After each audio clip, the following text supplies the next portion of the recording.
You're watching the Action Sports Jax 24/7 network. Now it's time for the Brent Austin Show.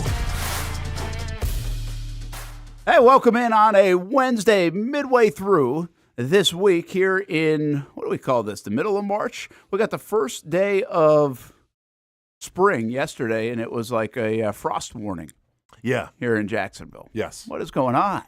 Actually, now nice and warming up here in Jacksonville. I like to give the weather report each and every day here on the Brent Austin Show. Brent Martineau Austen Lane. That's because if you're listening from like Norway or somewhere else, you're probably freezing your ass off. Which I'm sure some of my cousins might be listening right now, so shout out to them. Or Wisconsin, for that matter. What is it up in Wisconsin right now? I assume it's a little chilly. I haven't checked the temps in a while, but I assume it's a little colder than it is in Jacksonville. Brent, quick question for you. Oh, what you got? There was an incident this morning at the gym. Oh. I wasn't there. No. You, no anger issues for me. You weren't there, man. Nothing to do with anger issues. When you go to the bathroom, do you knock on the door when, like, okay, so it's like a single bathroom, right? Oh, okay. Yeah. So do you knock on the door every single time you go to see if someone's in there, or do you just go through the door because you assume people are adults and can lock the door? I just go through the door. Okay, me too. And that happened this morning. What did you see? And unfortunately, there was an older gentleman going to the bathroom. Wow. And then on top of that, he yelled at me and said, "Don't you knock." And I didn't know what to say, so I just kind of ran out quick and then obviously left the gym immediately because I didn't want to be in there anymore. Security cameras. It was awkward for everybody. But I'm not in the wrong there, right? Because I felt super bad about it. Obviously, he was embarrassed. I didn't like the situation that I was looking at either. I mean, nobody won there. Yeah, nobody's a winner. How old is the guy? I mean, he's a little older than me, let's just say. Don't want to put anybody on blast. But, and hey, Jason Hamby in the kids' corner, feel free to chime in here too. We don't have to knock though, right? Like, no. we have bathrooms here that are, it's you just should have responded with, "Do you know how to lock the door?" Okay, that's what I should have said, but I blew it. Okay, so we're on the same page here. You don't have to knock anything. I guess older people? The olds? I think the olds knock. The olds knock? I think the olds might be knocking. And they just don't lock the door? Well, and once again, don't want to call anybody out here, but maybe like to the point where you forgot to lock the door.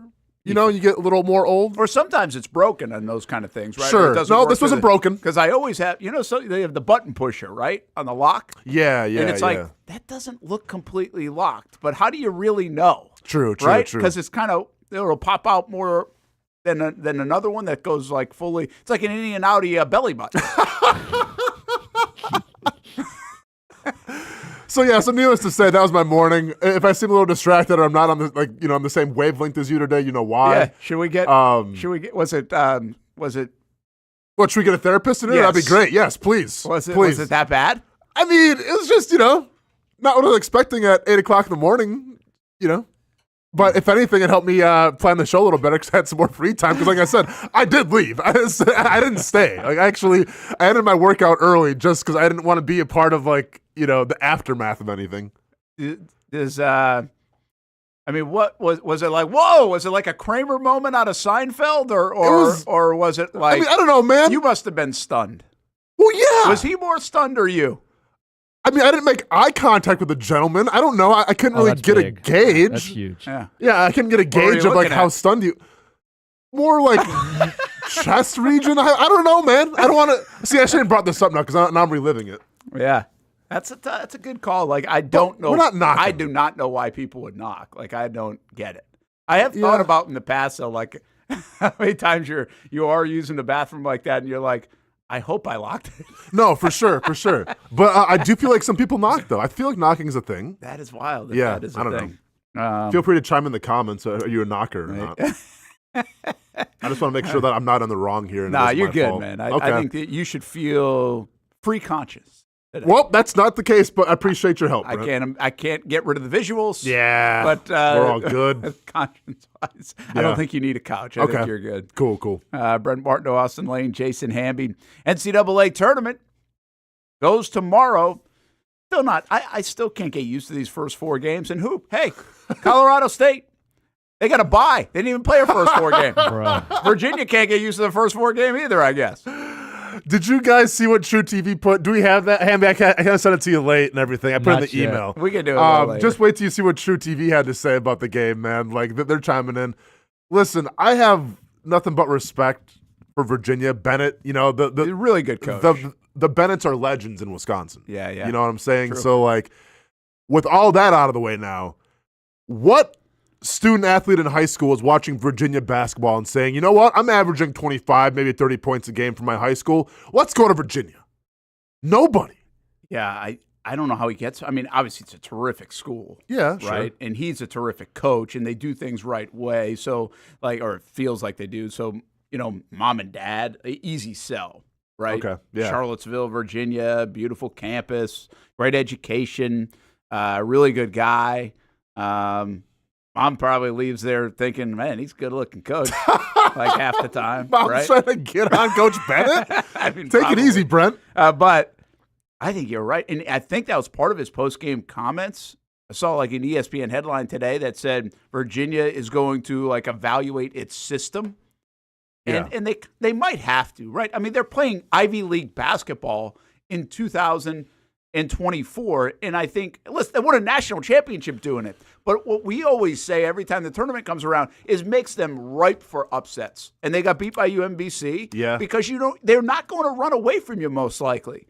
And they got the perfect storm yesterday. First of all, they're not nearly as good as they've been, but they got the perfect storm yesterday where I think they gave up the highest field goal percentage they've given up all season. They shot the lowest they've given up, and then they got blasted because of it. Yeah.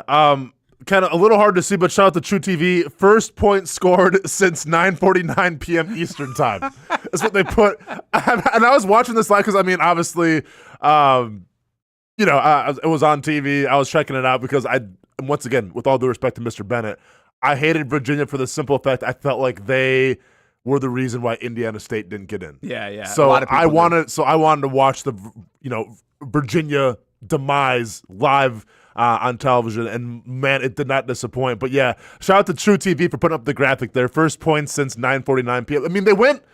Well, it was 51 minutes of real time. Yeah, was what I saw. 51 minutes of real time. Now they bridged halftime and everything else, but I think they went 13 minutes without getting a field goal. Yeah, 13 minutes. You play 40. Seriously, yesterday's one of those days. Like you joke about this sometimes. You're like, "Hey, 4 of you and 1 of me might be able to beat Virginia yesterday."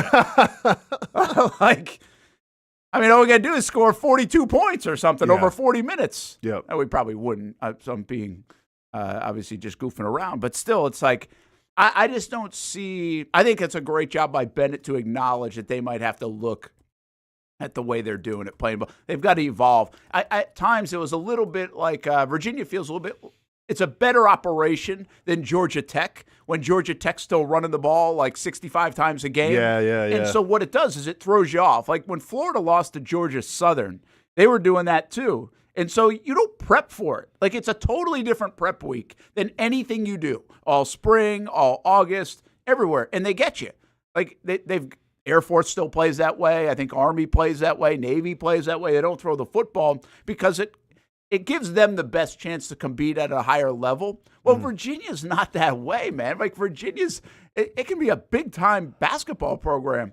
National champ, they do not have to turn into like this alternative brand of basketball just to be able to compete. They can probably get whoever the heck they want to Virginia. Just go play today's modern-day basketball. And listen, I get it's hard to justify just because 5 years ago you won a national championship. So like that's something. It was only 5 years ago. Yeah. It wasn't like this was like a couple Hamby, decades you really like ago. Colorado State or something? Oh, yeah, he's just showing off, right? Oh, we're good. Hey. Yeah, there we go. Nicely done.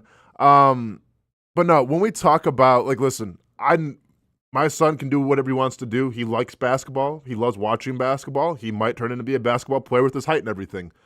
I'm going to be the first parent to say that if Virginia offers are coming in the mail, they'll be just going right to the recycle bin.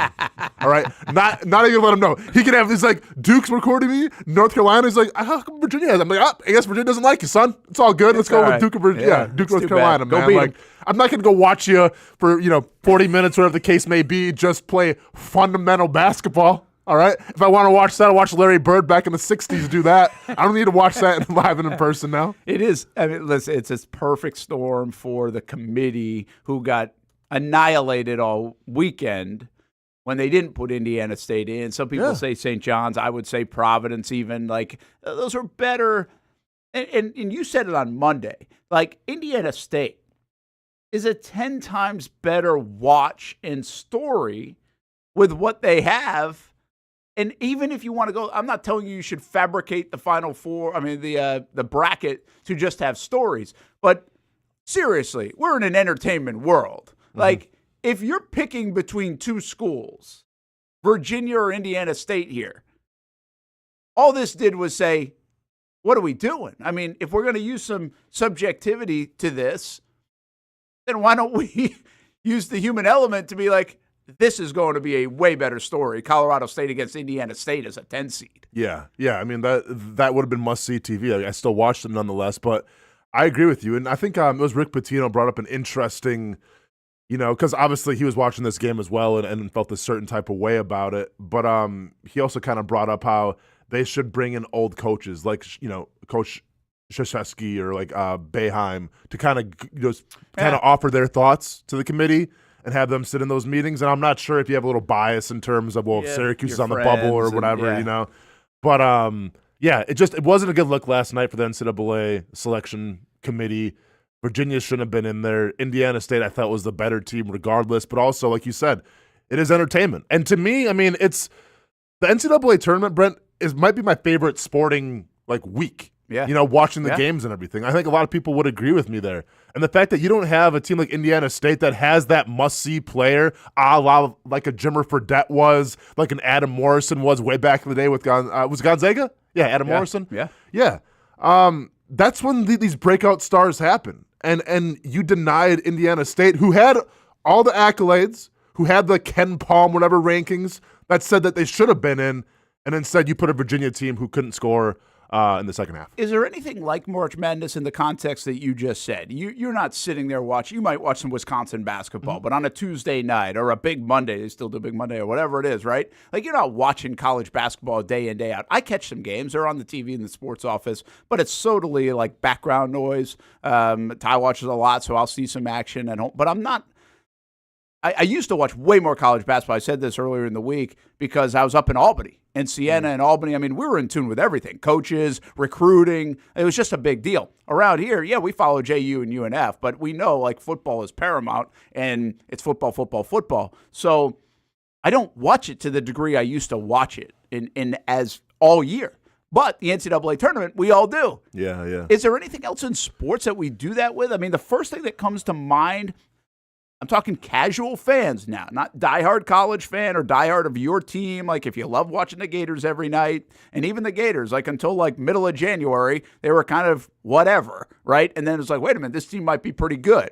But if you're just casual fan, do you watch a sport very at a minimal basis most of the year and then tune in at the end, like the NCAA tournament? I would think the Masters is a little bit like this. I think it gets. You don't have to be a golf fan to go check out the Masters. I think there's a buzz around that event. Yeah. No, I mean, I'm not opposed to that. I think the Masters kind of brings in more of the casual just because it is such a big, it's kind of like the Super Bowl, I would say, of golf. So I think people want to tune into that, hear those loud birds chirp. To me, I think it's like World Cup soccer. Oh, that's a good one. I won't even listen, I followed a little bit. Liverpool would be my English Premier League team if I was going to pick one, but I don't watch it religiously. But you better believe when the World Cup comes around, I'm not talking about CONCACAF or anything like that. I'm talking the World Cup. When the World Cup comes around, man, I'm an expert. USA Soccer, what are you doing? I'm in there. I'm going to the games. I'm going to watch parties. That's a really good one. And once again, it could be more like a nationalist kind of thing, cheering my team and everything. But I think in especially our country where soccer is not the big draw, let's be honest here. Yeah. It could be getting bigger, but it's not the big draw. But when that World Cup comes around, man, everyone's got an opinion about it, I feel like. That's a really good one. And Mr. Hugo? Mr. Hugo? Yeah, sorry, Hugo. Those eyes, Brent. Hold on, let me get this. Can I see all the way across? LASIK, man, let's go. Yeah, Mr. Hugo. There we go.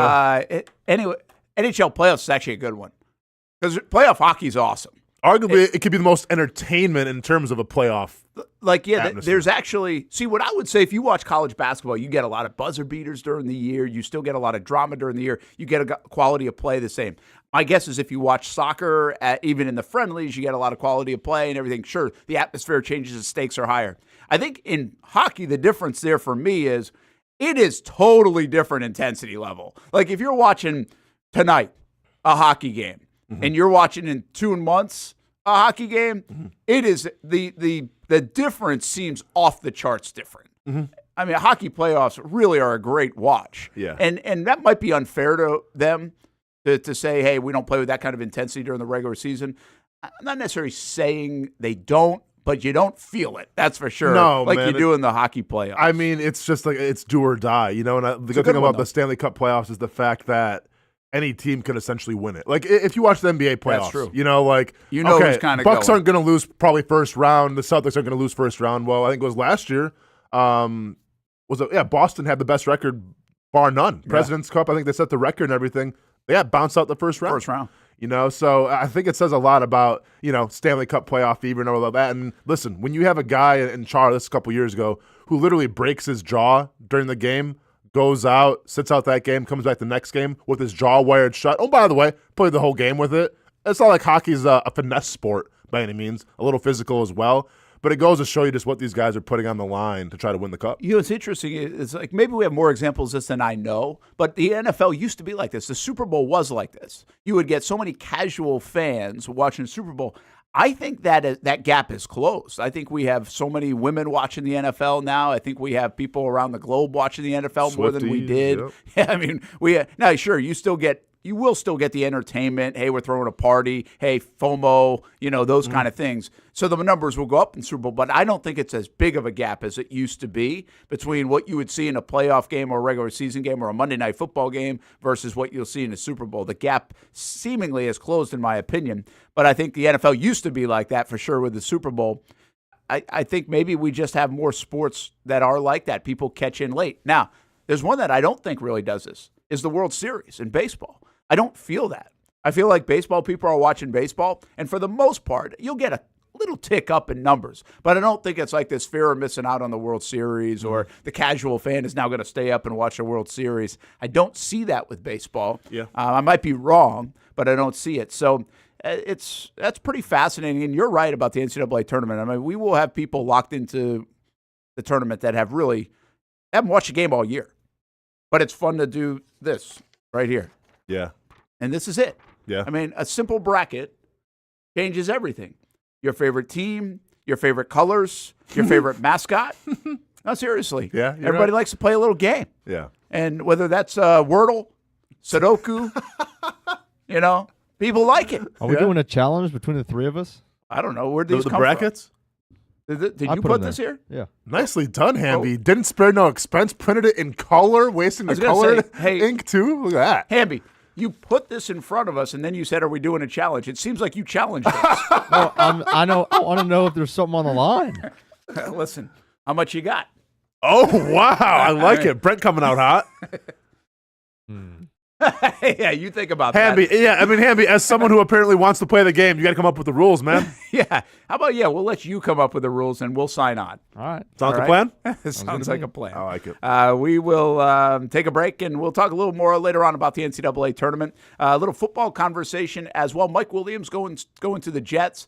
And I want to do a little exercise today. I thought about this with Mike Williams going to the Jets. The Jags, listen, every game in the NFL is a tough game. So the schedule, you think it's hard, whatever. What does it look like now with free agency gone? Or for the most part gone? And how is it shaping up? Is it any different than what you thought it would be as you kind of look at the schedule? I know we won't have the full layout until early May, but what does the Jags schedule look like? Take a peek at a Pittsburgh Steelers team.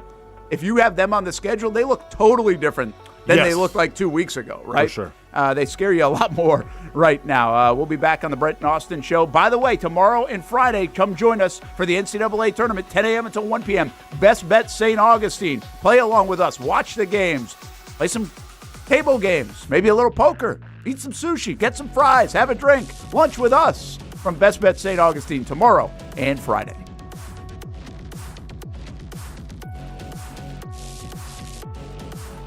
Alive Credit Union cares about our community. After all, it was founded by people in our community 70 years ago by a group of Florida Blue employees. And the mission still is to inspire financial wellness and give you a financially fit lifestyle.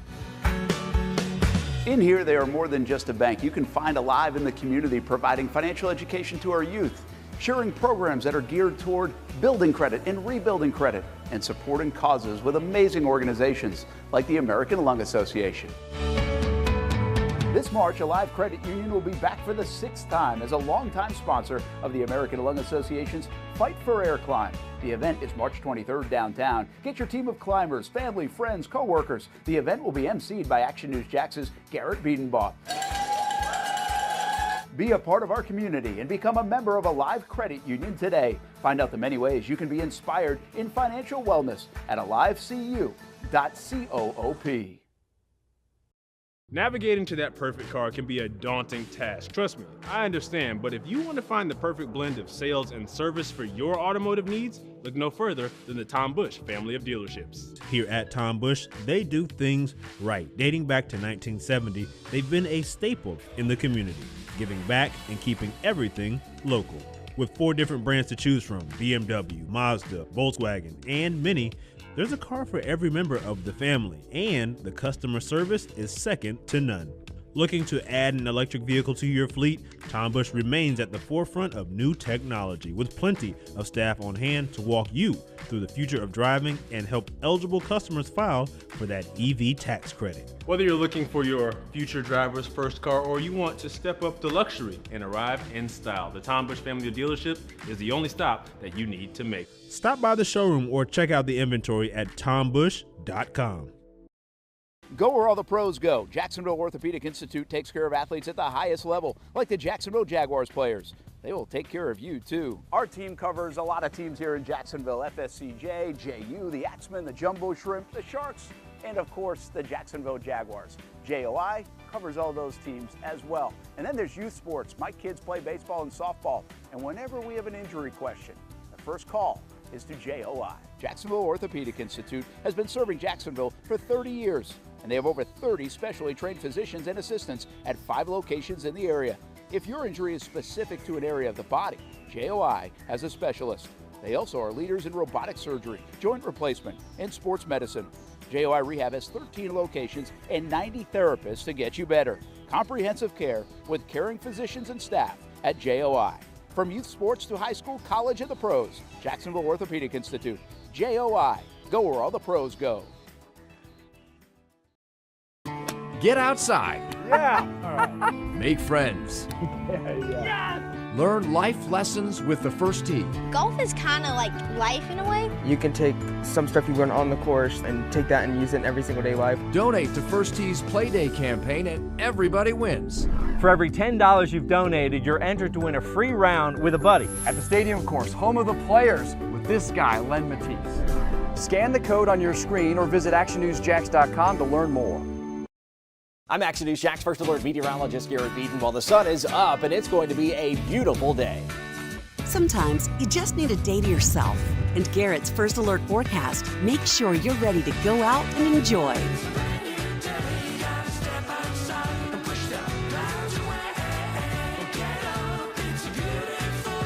Garrett and the Action News Jax This Morning team, helping you start your morning right.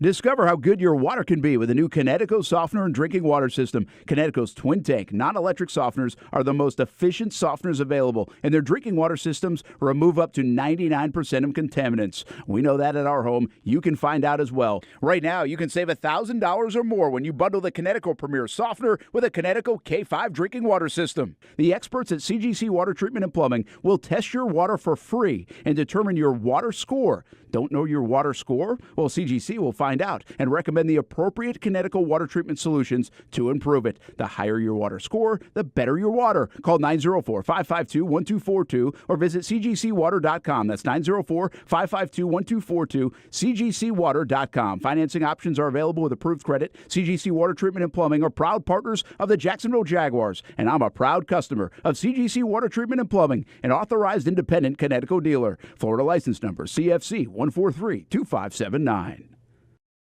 Welcome back to the Brent and Austin Show, streaming on the Action Sports Jax 24/7 network. We are going to have a special guest in studio today. Mm-hmm.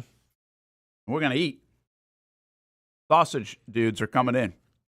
Can't wait for it. Yeah. By the way, it's a brilliant name. Kind of catchy. Dudes. Yeah, for sure. It's a great story, too. Yeah. So Chef P's coming in. We're looking forward to that. We got some new setup down here. You can see on our actually, that's the other shot. You can't see it right now, but take your word for it. You will see it later. And a little taste testing.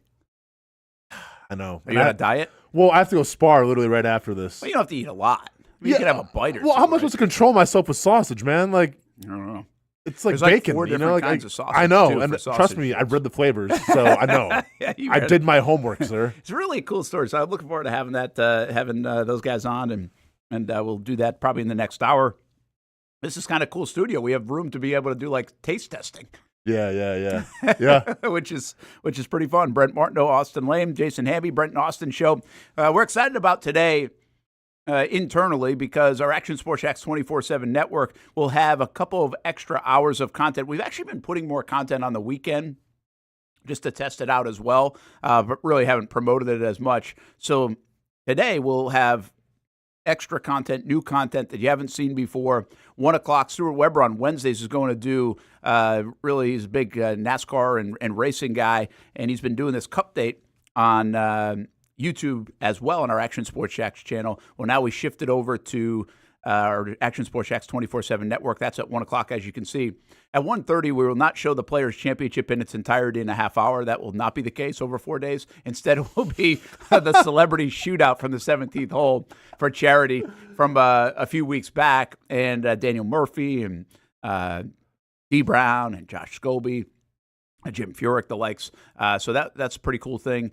If you want to revisit the Players one more time, but that one's all about charity and those guys kind of leading the way. And then 2 o'clock, no gate fees. Joe Mercadante from UNF will be in studio with us. Jennifer Shields from Baldwin High School softball scheduled to join us. We'll have Committed to the Uncommitted, our scholarship program. We'll talk youth sports. We're going to talk a lot about NIL, transfer portal, how it's impacting the kids at this stage now that it's a couple years in. So that'll be some of the conversation. You can find it on actionnewsjax.com.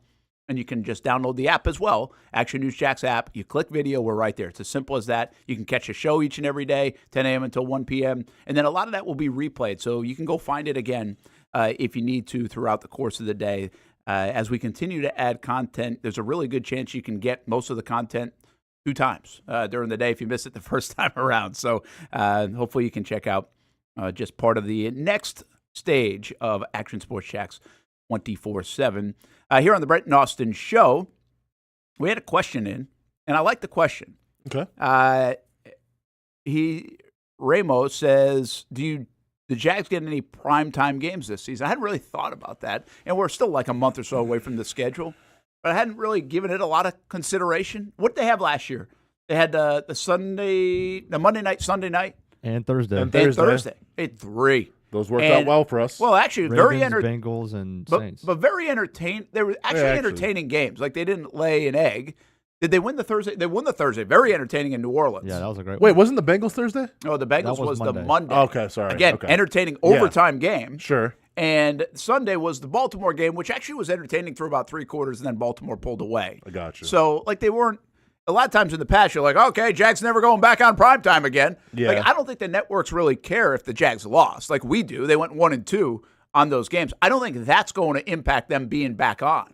I think it's more about matchups and, are they entertaining? Yeah. Are they good? And I got to believe the Jags have a feel of entertainment around them, right? I mean, they're definitely going to get one. Now, could it be a Thursday night? Will another 10 years go by before we get back on Monday Night Football or Sunday Night Football? I don't know that part.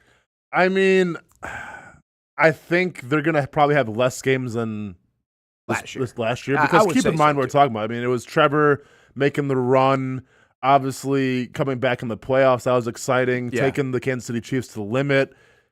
You go to Tennessee and lose to a hapless Tennessee Titans team.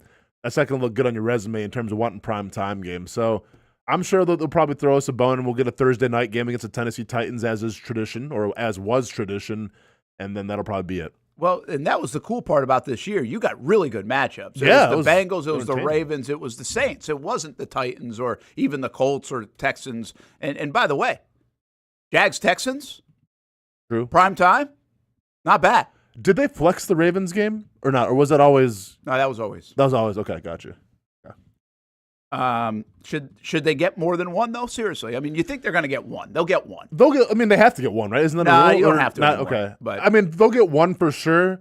I can see one, maybe a Thursday night game or a Monday night game. I think the Texans will prevent an interesting matchup. I can see, Nickelodeon coming into play too. Maybe getting a little Nickelodeon game. Well, is Nickelodeon still the London thing? Because I don't I think even know, that's when the Nickelodeon stuff might take place. I think, or maybe that's just a playoff deal. I can't remember. Hey, I don't know how. Do you have it handy, Hamby? The schedule. Yep. If you do, okay. So what fits in terms of primetime games? The Texans fit. I would say the Colts, Titans, no. The Jets, a lot of people believe is going to be the game over in London. Really? Well, Okay. that's what that's like the early reports. Like Yeah. that's what people think. The Patriots, no thanks. The Packers aren't bad. No, The Packers are Vikings, good. I doubt, and the Browns, I just don't see that one being there. So then it'll go away. Okay, you got Houston again. The Bills certainly could be a candidate. Yeah. Dolphins, I don't know. The Eagles could be a candidate. Yeah, but but I they're feel going like to the have Eagles a are lot going to of- have so they're many gonna have primetime Cowboys and games, Giants. interdivision. Yeah. How about Chicago with Caleb Williams, number one overall pick against Trevor, former number one overall pick? Could see that, yeah. Yeah. But once again, I think Chicago's going to get a couple primetime. I mean, they always seem to get primetime games. Well, they do. It's a big market. Yeah. So here's the interesting one. See the Lions down there? I'll go Dolphins. Yeah, the Dolphins could be. What They about could do Eagles, it. though, Doug? The Dolphins feel like a Thursday night game to me, like doesn't it? And that's fine, but What about Eagles with Doug Peterson? no, that's a Doug's good call. going back to Philly. That's a good call. Yeah. That's actually not bad. There's a good storyline there. Mm-hmm. I think actually the Texans of all these teams make the most sense I know. in the division Well- with Stroud and Trevor and The Jaguars had 3 primetime games last year. Yeah. Last year. How many do you think the Texans get now? yeah, they'll be the sexy team. They'll get 3. Do you think they get 3? Yeah, they'll get 3. Not even more? They'll be Just like the with- Jags. They'll get. Okay. I bet they get them Sunday, Monday, Thursday. Okay. All right. So here's the other thing. Now I don't know what they're doing on Christmas this year because it's on a Wednesday because of the leap year. Okay. So that one's it. I remember last year they put 3 games on, so that would feel like a primetime game if you're kind of standalone. Here's the one to circle. At the Detroit Lions, Oh. do the Jaguars finally get Thanksgiving? Thanksgiving. Because to be honest with you, it's a good matchup. Man, that'd be cool. That one, that'd be fun, right? Jack's Beach block party Now on I don't Thanksgiving. want mixed to with the- play. I wouldn't want to play on Thanksgiving if I'm the Jags against Dallas or Detroit. Because I feel like they've got a huge advantage on that day. That's a tough game to win for the road. I always have felt like that's a tough game to win. Okay. So I think if you put that game on Thanksgiving, which would be a hell of a lot of fun, by the way, for the entertainment part of it, I would think it becomes instantly like the hardest game on the schedule. Because I just think they're hard to beat on that day. Like, I've watched that game growing up all my life. You did too. Yeah. And even when the Lions weren't good, they win that game. That's true. Yeah. That'd be fun though. And That'd be a lot of fun. that. I'm sure the Lions probably give me tickets too because they take care of their players. So maybe I'll see it at that game, Brent. Hey, since we're on this, let's keep this up here. I like it. So prime time, we'll see what happens. I think you're right. Houston, the Eagles, and then a Thanksgiving Lions makes some sense. Yeah. Buffalo's going to get a lot of different games. Chicago probably get a lot of different games, to your point. Yeah. The Raiders would automatically get some games because of their stadium and everything else. And outside of that, I just don't see a lot. The Jets, they're going to get a ton of different games. It sounds like – the other thing about Chicago, by the way, is that's the one that's going to be in London as a second game. Okay. So, it's the Jets in Chicago that people are thinking or saying that are going to be the 2 London games this year, home and away. Mm-hmm. I'm assuming the Jags are going to do that again. Honestly, I'm not reporting this. I don't know. Well, it has to teams be again? home and away. What's that? Would you say 2 teams? Which ones? Jets, Chicago. That's kind of the thought process out there. It's a group think, I think, right now. And who knows? We'll see when the schedule comes out. But Chicago makes sense. They're on the schedule as an away team. They're playing in London this year. So do you have that matchup again? It'll be interesting to see if the Jags do it or if the NFL does it. I wonder if the NFL quietly, other teams like the Bills, complained about it because the Jags had like a built-in advantage, but it still might not stop them. I mean, is it fair to say that like the out of division schedule kind of scares me a little bit? Oh, 100%. I mean, the Packers kind of scare me. The Browns scare me. That's a hard schedule. The Eagles scare me. The Lions scare me. The Dolphins scare me. The Bills scare me. Bears, not so worried about. Well, Titans, but they're in the division. Patriots don't. The Bears and Raiders and probably Vikings are the three teams. And Patriots. Oh, and the Patriots. That you would say, okay, you got to try to take care of business, right? Sure. But even there is the Raiders are on the road and Chicago is in London. So if it's Gardner Minshew, then. Well, yeah. Well, again, I mean, listen, the NFL, I just watched the Jags lose to Tennessee in a game that meant everything. The Jags can lose everything, all right? The bottom line is we know that. We shouldn't Welcome say back this. to reality, everybody. Yeah, I mean, everybody can lose everything in the NFL. It's goofy. But I would say those 4 games are the only ones that you feel like, and then the Titans, too. Now, on paper, you're going to say, okay, those 6 games are ones the Jags, can they go 5-1 in those 6 games? I could see Titans-Jags on a Thursday night because of how last season ended with Calvin Ridley, and Titans aren't probably going to get a whole lot of love. It's not a bad storyline. Not a bad storyline. Can we just move past it, I though? know, we're so tired of that. So tired of the Jags Jags Titans on Thursday. Right? I mean, do you think Jeff Bezos wants that for his Amazon Prime channel? you think Jeff Bezos wants the Jags Titans? Nah, come on. So we want the Lions game on Thanksgiving? I do. I would love it. Yeah, why not? Like I said, I think I give them like 0 chance to win that game or 10% chance to win that game. I mean, so that's why we'll see. Yeah. But I'm with you. I'm here for the ride. I mean, regardless, the Lions are a pretty good team, Brent. Well, that's true too. So that's true too. You can play them in Detroit whenever. I feel like that's going to be a pretty good game for the Lions. All right, so let's stay on this for a couple minutes. This is one exercise I wanted to do. If you look at their schedule, how much better is everybody, in your opinion? Let's take the division first of all. Houston, they were going to be tough to begin with, and then they added some nice pieces. I will say this. If you look at odds to win the AFC South, it's the tightest odds between 3 teams that exist in the NFL. Really? The Texans are the favorite, the Jags are the next favorite, and then the Colts are the next favorite. They're all kind of sandwiched, I think, between like plus 150 and plus 300 or something like that. I mean, I would say the AFC North, but I guess like the Ravens do have a one-up on everybody. Yeah, okay. Yeah, I mean, that makes sense. So in the division, though, how much better did everybody get in free agency? How much more do they scare you after free agency versus prior to? So the Texans obviously scared me the most just because of what they're coming off of, and now they've gotten better, in my opinion. They've increased their run game with Mixon. I think they've shored up their interior defensive line. They have a solid team, to say the least. The Colts, I think the Colts was more like, we like what we have right now. Let's see what AR looks like when he gets on the field. Yeah, they didn't really make a whole lot of moves. The Colts didn't make a lot of moves. They just re-signed a lot of their guys. Obviously, the biggest guy being Pittman. We'll see how the draft shakes out for them. Do they get another wide receiver or not? That could be deadly. I mean, to me, the Colts come down to Anthony Richardson. Does he scare you or not? I think when he was in there, he showed some great things. Can he stay healthy? It's a question mark, so we're not sure. Tennessee Titans, once again, they don't scare me. I think actually losing Derrick Henry is huge. I'd much rather face Tony Pollard than Derrick Henry. They got Calvin Ridley now at wide receiver. Okay. Titans, to me, I mean, I don't think they really got that better because they lost Derrick Henry. So the Titans don't scare me, but I say that, and then, hey, we'll be playing in Tennessee, and we know what's going to happen there. So, you're right. So what do the Jags have to do in the division? They got to try to split with Houston. And then what? Maybe go 3-1 with the other games. So 4-2 would be. I think that's a reasonable thing. 5-1's a little crazy. I mean, 4-2 with a split with Houston would be ideal, right? That's fair. Yep. And doable, attainable. I would say so. And listen, I have this huge belief: home games, which the Jags were not good at last year, and the reason they missed the playoffs, you could make the case, and division games, which they actually were good at for the most part. 4-2 record in division is not bad. Mm-hmm.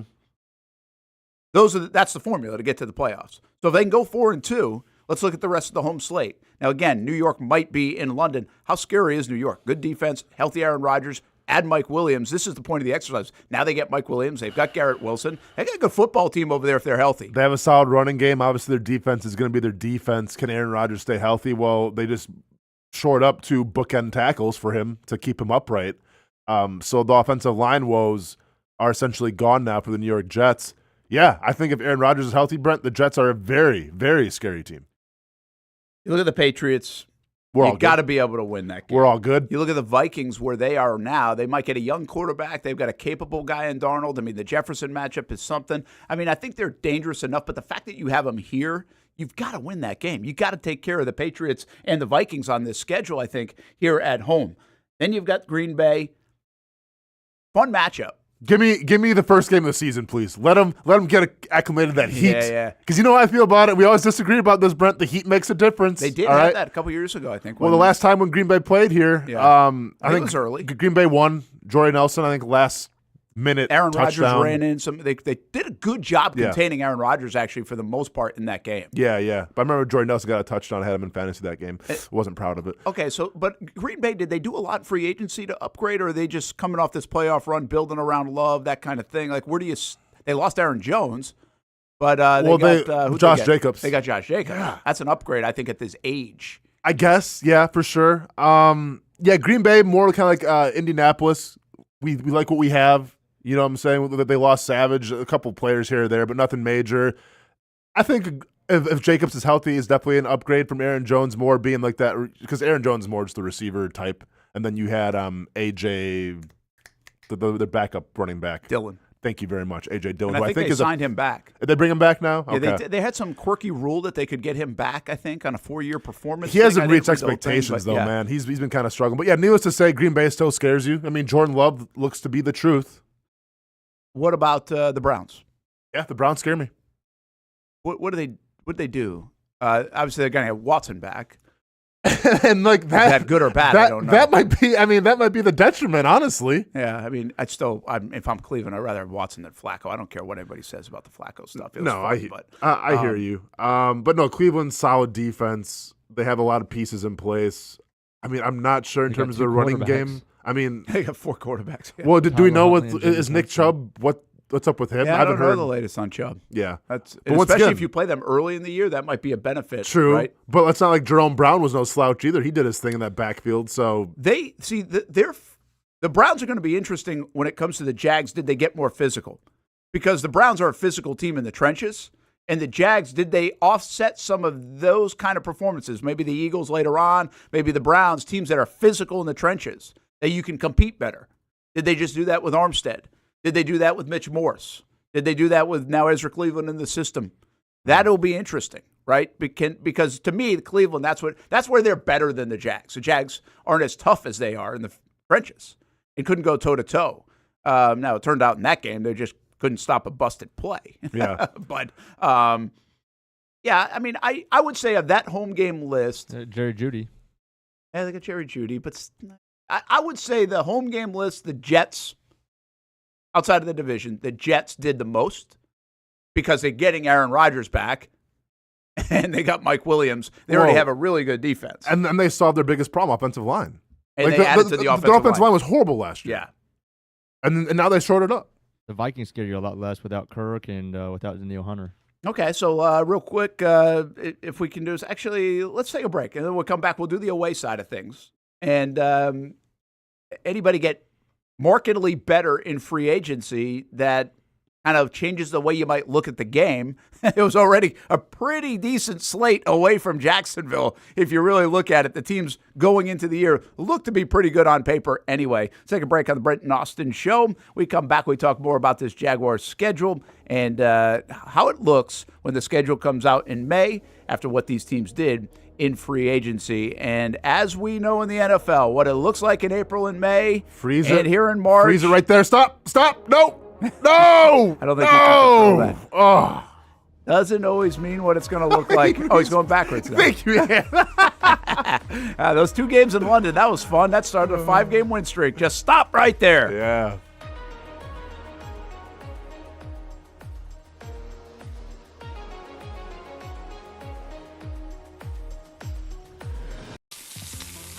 In Northeast Florida, we love hanging out on the back patio, maybe grilling out lunch or dinner with the family, enjoying the good weather, or maybe enjoying the big game on the TV. Or maybe your favorite team in town, the Action Sports Jacks team. This is great, except for when it's really hot or the bugs start coming out. But what if you didn't have to worry about that? Titan Outdoor Solutions will make your outdoor area a comfortable spot any time of the day, any time of the year. This makes too much sense. Titan Outdoor Solutions can give your home an upgrade. Customized pergolas, awnings, controlled shade, even retractable screens. The solution to beating the heat and the bugs and getting more use out of your home is Titan Outdoor Solutions. And this can even help prevent storm damage at your home. Living in Florida and living in your home is already good. Now make it great. Quality products, custom work, locally owned and operated. Visit TitanShuttersAndScreens.com or call 904-484-7580. It's a new logo, new branding, but with Bold City Heating and Air, it's an old school approach. One of the few locally owned and operated air conditioning businesses left in Jacksonville. And with that comes the perks we miss in the big business world. It's every customer counts kind of service, from when these trucks have pulled up to my home over the last couple of years and when they pull into your driveway as well. From communication to pricing to the actual service, everyone at Bold City Heating and Air cares about you. You know who's coming to your house. You know they will be well trained and they will respect your home. Air conditioning convenience at BoldCityAC.com. The folks at Bold City Heating and Air also know your AC unit is important and can be a big expense. That's why they have financing to help. No payments, no interest for 12 months on new systems. $50 off any repairs. Stay safe, stay comfortable with Bold City Heating and Air at BoldCityAC.com.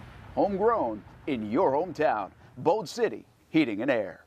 I've been forecasting the weather for a long time, and no matter where I go, I always get asked the same question. Hey Mike, what's the weather gonna be like? Hey Mike. Hey Mike. Mike, hey, what's the weather gonna be like? I don't mind being asked because I always have the answer. Great day for a perfect round of golf. Hey, little rain later today. So go ahead, ask me. Hey Mike, I'm heading out. What's the weather like tonight? It's the same question, even at home. Mike Burrish, he's got your weather answer on Action News Jax. The friendliest golf course in town, the Golf Club at Southampton. Local golfers have no shortage of options when it comes to picking a course to play here in Northeast Florida year-round. Yet time and time again, I find myself here at the Golf Club at Southampton. Easy to get to off 210 in St. Johns County. It's family-owned and operated and renowned for being one of the area's most player-friendly. That's just one of the reasons we hold the Action Sports Jax Dream 18 charity golf tournament here each fall. The Mark McCumber design layout is great for all skill levels of golfers, from the guys who bomb it a mile on the range to golfers like me who are just happy to put it in the fairway, which Southampton has very accommodating fairways. And if you need new clubs, come down to the pro shop. They'll fit you up and get you a nice new set like they did for me. For more information on membership or to book a tee time and see for yourself, head over to golfsouthampton.com or call the clubhouse at 904-287-7529. The Golf Club at Southampton. It's the official home of the Action Sports Jax Dream 18. Make it your home for golf too. When you think sports, you think Action Sports Jax, the official station of the Jaguars, on location for every game. But the most experienced team in town doesn't stop there. From high school football to the big events in the area, Action Sports Jax is always on. Now, we take that to a new level. Action Sports Jax 24/7 is around-the-clock coverage of the teams you love and the moments you can't miss. The best local sports in Jacksonville on Action Sports Jax 24/7. Things are heating up, and the UNF baseball and softball teams are warmed up more than a third of the way through their seasons, and both Ospreys teams on the diamond are off to good starts. Recent Pitcher of the Week honors in both sports. Both teams have done well with the home cooking early in their schedule, and the early tests on the road have gone well too. The A-Sun season is here now. UNF baseball and softball trying to make some noise in conference play. Go watch the Ospreys play. Go to UNFOspreys.com for more information on schedules and tickets. Plus, keep up with all the sports results and stories. UNFOspreys.com. When strong storms threaten and your safety is on the line, nothing beats accuracy. Chief Meteorologist Mike Burrish and the First Alert Weather Team. Your safest place to be during a storm is Action News Jax. I'm Action Sports Jax Stuart Weber. Please join me and the Crohn's and Colitis Foundation in Northeast Florida for our annual Take Steps Walk, right here at Memorial Park on April 13th. The event is dedicated to finding cures and raising awareness for digestive diseases. Join us by registering now at actionnewsjax.com. Welcome back to the Brent and Austin Show, streaming on the Action Sports Jax 24/7 network. Inside Miller Electric Center, what is going on with the Jacksonville Jaguars? Do they take a little bit of a breath? Or are they still trying to figure out what to do at wide receiver as all attention shifted to the draft? A lot of questions. They know better than us. We'll be at the owners' meetings, by the way, next Monday. Doug Peterson, Trent Baalke will be there. We don't expect to hear from Shad Khan or Mark Lamping about the stadium. The word on the street is that'll be pretty quiet now, which I actually think is a good word on the street if you're into the stadium conversation, because I think being quiet shows me that things are happening and getting stuff done. So I don't anticipate hearing from the Jaguars on the stadium front for a bit. The latest is this thing could be at least presented to City Council sometime in May. City Council, I think once they get it, have like 60 days to do something with it, is from my understanding. And then they'll need the owners to approve it. Now, there are owner meetings in late May in Nashville. I don't know if the timing's going to work out for that. They might have to wait for the approval to be later on in the summer, I think, at like a summer meeting. And quite frankly, I haven't even looked to see when that is. It might be in August at some point. So a lot to go on still with the stadium, a lot going on inside that building. But overall, I think people are pretty happy with what the Jaguars have done to this point. Even losing Calvin Ridley, it's really okay. That's all right as long as you fix the wide receiver spot. What are we going to do at wide? And it's not a fix. It's an add. Not a fix, it's an ad. The Jags are pretty good at wide receiver, in my opinion. I think we have to be careful to frame this like they stink at wide receiver. That is not the truth. They've got upgrade ability at wide receiver, and they might do that in the draft or via trade, but you can't make every move that you want to make. And I think the Jags learned that with the Calvin Ridley stuff. They didn't get Calvin. They wanted him back. And they might not be able to make a move for an Ayuk or Higgins because they're just not willing to go to that level of compensation. We'll see. And if that's the case, they're probably picking one somewhere in the first couple of rounds, ideally in that first round. Brent Martineau, Austen Lane, Brent and Austin Show. Speaking of Ridley getting overpaid, just set the wide receivers to all get overpaid. $30 million is going to be the norm for wide receivers. NFL needs to set a pay scale or something. Yeah, Judy got, $20 million a year? Is that the story? I think it was like 17 or 18, which is insane. Wow. Really? Yeah. A ton guaranteed. Let's see. Well, it is the Calvin Ridley effect. You saw what Calvin Ridley made, and all of a sudden all the receivers like, oh, okay. If he's making that much. 3 for 58, which is right at 19 a year, with 41 guaranteed.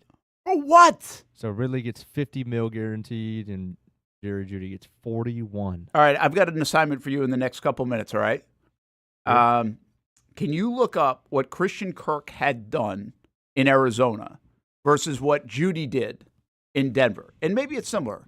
Because, listen, I never really had a big problem with the Kirk. I knew what they were doing. They were betting on the future. That's a little bit what you do in free agency. And they were kind of smart. Now, one could also say that they reset the receiver market to get to the stage we're at, with guys like Jeudy getting what he's getting, with Calvin getting what he's getting, with Devontae getting what he got, with Metcalf got what he got because of the Kirk deal initially. Well, and here's the crazy thing, too. Like, Ridley got paid because the Titans see him as a 1. Yeah. Judy's going to Cleveland to be a 2. Yeah. But is a 2, I mean, I don't want to put words in your mouth, but you would label Kirk as a 2. And he's getting paid $17 million a year. Right now? I mean, to me, Kirk's got to be the 1 right now, the way that it looks. Okay, but ideally. I mean, once again, ideally. But when I say 1, I think Kirk is the go-to receiver right now. More than Gabe Davis, more than Zay Jones. It's Christian Kirk. Do you think the Jags reset the receiver market the way it is now because of the Kirk deal? It's a good question. I mean, like, yeah, did they overpay at the time? From a lot of people would say yes, including myself. But like, I don't think in the realm of it he was a top 5 receiver when he got paid, right? Or I can't remember how that all shook out. I want to say, because I think Devontae came after, and then Devontae got $27 million a year, and now Justin Jefferson guys are going for $30 million a year. And see, I think it was more like the Devontae deal. Yeah, but does Devontae get 27 if Kirk doesn't get 17? Does he get more like 24? No, and because then Metcalf gets 21. Sure. No, I think Devontae still gets paid what he got paid, regardless of Christian Kirk, because I mean, I get like Kirk kind of reset the market a little bit, but Devontae was, at the time, maybe the best wide receiver in the league. Yeah. So, like, I mean, that's going to reset the market regardless. Well, I think there's a couple things going on here, right? What we're not Ridley should have gotten 17 at most. 20 was overpaid. 23 is insane, is the comment. And it's like, listen, I don't disagree with you. When we're talking about this at the outset, I'm saying, hey, 2 years, 16, 17 million a year. Maybe you get up to 18 million a year for Ridley. Like, that's what I was thinking. So I agree. But I think we're seeing two things happen here. And this is why I think it's more natural progression than it is the Jags reset the market and everybody's getting paid off what Kirk got paid. Bottom line is, Kirk got paid. Kirk has earned it. Kirk has delivered. Kirk is a deal right now. The bottom line is Kirk's a deal right now. And the Jags would be lost probably without him, and they showcased they were the last 6 games of the season in 2023. But what I think has happened is a little bit of our conversation earlier this week, where you're trying to do right by your young quarterbacks, and you're trying to stack up on offense to make sure your quarterback has everything they need if they can't handle everything themselves, right? Patrick Mahomes can now get away with not having every weapon, but most quarterbacks can't. They need everything at their disposal. Look at what the Ravens have done for Lamar Jackson in the last couple of years. They've certainly increased the weaponry around him, including getting Derrick Henry and adding him to the stable of running backs there in Baltimore. So I think that's part of it. I think there's a need for it right now. There's almost like an arms race of talent on the offensive side of the football that you're seeing. Therefore, that's supply and demand, which makes money go up. True. I also think this is just natural progression, because if we're having the same conversation around Josh Allen, we were saying north of 25 million, 26, 26 and a half, 27. We weren't saying $30 million. That's not what we were thinking. But the cap goes up $13 million more than everybody expects. Supply and demand is where it's at. And now there's no doubt in everybody's mind, based off what Brian Burns got paid, that Josh Allen's going to get $30 million a year. Correct. So it's all elevated compared to where our minds are at right now. So I don't necessarily think the Jags reset it. I think it's just the progression. It was going to happen NFL. that way regardless. We're just going to have a lot of guys making $30 million a year. So a little bit like baseball, when all of a sudden it was like $400 million contract. What? Mm-hmm. And now everybody's like 10-year contract, 13-year contract, 12-year contract in baseball. It's like, what are these things? Well, it changes. There's a way of doing it. And the NFL's just printing money. And the players are getting some of that money. So we're going to have a lot of $30 million receivers, much like now we have $50 million quarterbacks. Yeah. And I think we just have to get used to it. Hey, it's not our money, so we don't care. No, it's not, but it still feels like, wow, that's a lot. Like, do you really need a $30 million receiver? I would ask you, Devontae Adams, what is that won the Raiders getting Devontae Adams at $27.5 million? Hasn't really done much, but to be fair, who's been throwing the football? No, too? I get like it. You're as a receiver, you're only as good as your quarterback allows you to be. I get it, but you ask, is it worth that investment? No, I hear you. And definitely not at that time. Definitely not.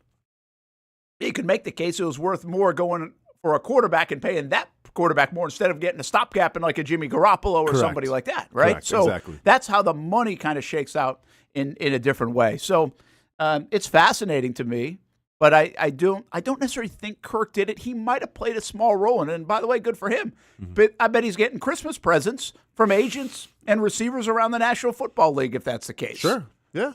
And I'll say this is the thing. I had no problem with what the Jags did. They needed Kirk. It's pretty obvious they needed Kirk. They needed to get him. And good on him because he's delivered too. I mean, outside of being hurt the last handful of games, and he was hustling his butt up to get ready for the playoffs as quick as he could, it just worked out that he got injured. I mean, that's the nature of the game. But prior to getting injured, he was on his way to another career year. You could have 2 career years in your 2 years with the Jaguars. You're worth every penny, man. It's a good investment. It's a good investment. So Jamar Chase going to set it at 30-plus. Watch. Yeah, I mean, I think you get Jamar Chase and Justin Jefferson. That's why T. Higgins is going to be out of Cincinnati. Yeah, I think those guys, that will be the thing, Austin, right? You can only afford one of them. No, I mean, that's been the thing of the past 2 years now, and everyone's been able to see it, including T. Higgins and his representation. They're not going to pay 2 wide receivers, $25, $26+ million to play. It just a roster can't be constructed like that. I think they value Jamar Chase a lot more than T. Higgins. T. Higgins is the odd man out. He understands that. He wants to go someplace else. Here you go. Oh, look at you. Oh, look at the copy and paste, too? Look at you. I see you, Hamby. It's a Sesnick Let me thing. put the. Oh, it's a Sesnick thing. Okay. Right. Well, Steve let's make Sesnick. sure we give He's the credit our who assistant actually producer. deserves it. Boy. Okay, so we've got. You can't see that, Brett? Well, I can, but I can see it better with these. Okay. That's why people wear glasses. I can see it better. You went to the eye doctor yesterday. You don't need them, I guess. Oh, hey, trust me, I'm doing just fine. But the lady at the eye doctor's listens to the show. Well, like that. They do, man. They love it. Shout out to Champion Eye Care. I'll give them a little free plug. Real quick though, get them on. Yeah, get them on the show. Why don't you keep the glasses on then? Though, because I don't have to read very. Well, often. you look like an old when you gotta let me put my glasses on quick and check this out. Yeah, it's pretty pathetic. That's not helping you. Hey, you're not Doug Peterson. Nobody's making fun of Doug when he's calling plays because he's getting the job done. All right. I feel like I'm getting the job done. We'll see here. All right. All right. Now you're going to make me add up because I got cut off a little bit. But 3,000 yards for that's okay. I'm good at math. 3,000 yards, 14.5. Look at for Kirk, it was 12, 18, 28. So about the same, maybe 100 yards less. The catches were 125, 195, 193, 240-ish to 210 for Judy. So more catches, slightly less yards, which means the average yards per catch more high for Judy, and 11 touchdowns versus 17 touchdowns. I mean, honestly, Christian Kirk. Yeah, Jerry Judy had about 1,000 more yards. No, not 1,000. Or 100, sorry. 100 more yards. Yeah. Kirk had 2,900, Jerry Judy 305. And they both played a decent amount of games, 44, 56. Actually, yeah, same amount of games pretty much. So what this says is, first of all, Kirk's probably the higher priced guy. He's got more touchdowns or receptions. Unless you really value yards per catch. And I understand some do. Like you want that big play capability. Yeah. But I would say the resume of Christian Kirk coming into his deal with Jacksonville is slightly better. But they're pretty comparable. Yeah, I mean, to me, it tells me that Kyler Murray is a pretty good quarterback. But also, I think that Cleveland is going to take a chance, kind of like the Jaguars took a chance. Yeah. Right? Because in Denver, it was more of Cortland Sutton being the go-to guy and Judy kind of being, I feel like, the second fiddle. And I think, Cleveland's like, all right, well, we see that. We see the potential. Let's give him what we think he's worth, and hopefully he can maximize that, a la like Christian Kirk did for Arizona. Well, same with Kirk because you had Fitzgerald, who was the focus point. Then you've had there were a couple other guys there, too, at the time. So he wasn't like the primary guy. And this is a very good sample size. The difference is Judy feels like a bust because he was drafted like 10th or 11th or 12th overall to this point. Kirk, where was Kirk drafted? He a second or third round pick out of Texas A&M? I'm looking. Definitely wasn't a first rounder. Also, Jerry Judy had 4 fumbles his first 4 years. Kirk had 0. Huh. Kirk has had 2 fumbles, I think, in Jacksonville. Kirk was second round pick out of A&M. 47th overall. What was it? 47. 47th overall compared to like Judy, who was like 10th, 11th, somewhere in there. It's like top 12, 13 pick. And so I think your expectation is different. The bottom, okay, so one last thing. If Judy is getting, what you said, I think almost $19 million a year, and Kirk getting $17 million a year, well, in today's world, that $2 million is about equal. Correct. Yeah. Right? So they're basically getting a very similar deal. Yep. They might have used the Kirk deal, actually, as a little bit of a marker here. Sure. So it does feel like Judy's getting too much like people reacted to Kirk getting too much. Mm-hmm. But it might be right where it should be if Judy delivers. Correct. Yeah, and once again, I think you're banking more on the potential than what we've actually seen so far. Yeah. So anyway, that's interesting. Nice job, guys, back there getting that up and seeing the stats on those two guys. Actually become very comparable receivers, which is really a credit to Kirk maybe more than anything. Now, it's been a little messy at times in Denver, too, for Judy. But for Kirk being picked in the second round to deliver what he's delivered in his career is an excellent story. Yeah. And to deliver on the contract is maybe a more excellent story for him and the Jaguars. Well, and of course, and make sure you put an asterisk next to Jerry Judy because he is on the Steve Smith hate list as well, and that's not a list you want to be on, but Yes. He has found himself on there on multiple occasions, it seems like. What I don't know is how much I don't know what kind of locker room guy Judy is. I will say this about Kirk. He is an important part of that thing for Trevor Lawrence. And you could tell, again, in the final 6 weeks, but he might be an important part of that thing for the offense. He knows exactly where to go, very smart player, good IQ player, terrific teammate guy, all the things, checks all the boxes for the Jacksonville Jaguars. Like I really think he's one of the most important players the Jaguars have. And I think that got proven in the final 6 weeks of the year from a trust standpoint at the very least. Brent Martineau Austen Lane, Brent and Austin Show, Jason Hamby, Steve Sesnick helping us pull up that stuff. And when you get a chance, Hamby, I'd love to go back to the Jaguars' schedule and just finish off this topic that we were talking about of how do the road teams look compared to prior to free agency and now after free agency. And we'll do that in a moment. No rush. But we took a look at the home games, and we really kind of feel like the Jags' home schedule is gettable. Houston is obviously a team that's going to be a major contender. Anthony Richardson, the big factor probably in Indianapolis. And Tennessee has done some things, but is Will Levis good enough? Are they good enough as a team? They're clearly the fourth team in the AFC South on paper right now. I don't think anybody would argue that, even the folks in Nashville. I don't think would argue that. The Patriots are not great. The Vikings are not great. And then the Jets have done the most. Probably because naturally they're just going to get Aaron Rodgers back healthy. But they had a receiver in Mike Williams yesterday. They had the offensive line to go along with already some pretty good pieces in place. I mean, it's all on the line in New York this year, and everybody knows that. You look at the away teams, obviously you got the division. The Bills. We took a couple of the Bills guys here in Jacksonville. Yeah. Did the Bills, because of their cap situation, they weren't really able to do anything. Cut everybody. And they actually cut more people. Yeah. The draft is going to be massive for being in the Bills. And they also might still have an unhappy Stephon Diggs. I mean, we really never know if that guy's happy or not. You're not wrong. The Bills still do scare me, though. Well, they should scare you. Yeah, they still scare me. I think they're still a really solid team. Obviously didn't reach expectations last year. Lost a lot of key players, but Josh Allen's a great quarterback.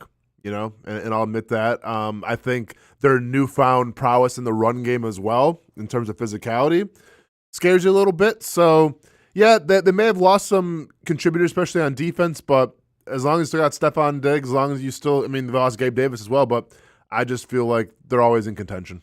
Well, and I say the same about the Dolphins. I mean, the bottom line, the point of this exercise, before free agency, after free agency, the Bills look worse. They really do on paper. They look worse for now. We'll do the same thing after the draft. But for now, the Bills look like they lost a little bit of a step. Are they still dangerous? I agree with you. Absolutely. How about the Miami Dolphins? Are they still dangerous? Absolutely, on the offensive side of the ball. But they lost Christian Wilkins. They had to get rid of Xavier Howard. They had to do some cap damage too. Sure. I think they probably, on paper, got a little bit worse as well. I think they lost their center, right? Is that right? Did they lose their center or did they add a center? They added one, but it wasn't the same one they had. Yeah, I think they actually it looks like they've gone backwards a little bit on the center. So they had the dude from Denver, right? Quisenberry? No. Yeah, Cushenberry. Cushenberry? Lloyd Cushenberry? Is that who they added? No, they added Titans Aaron Brewer. Huh. So they added the Titans, but did they lose, did they have Connor Williams or?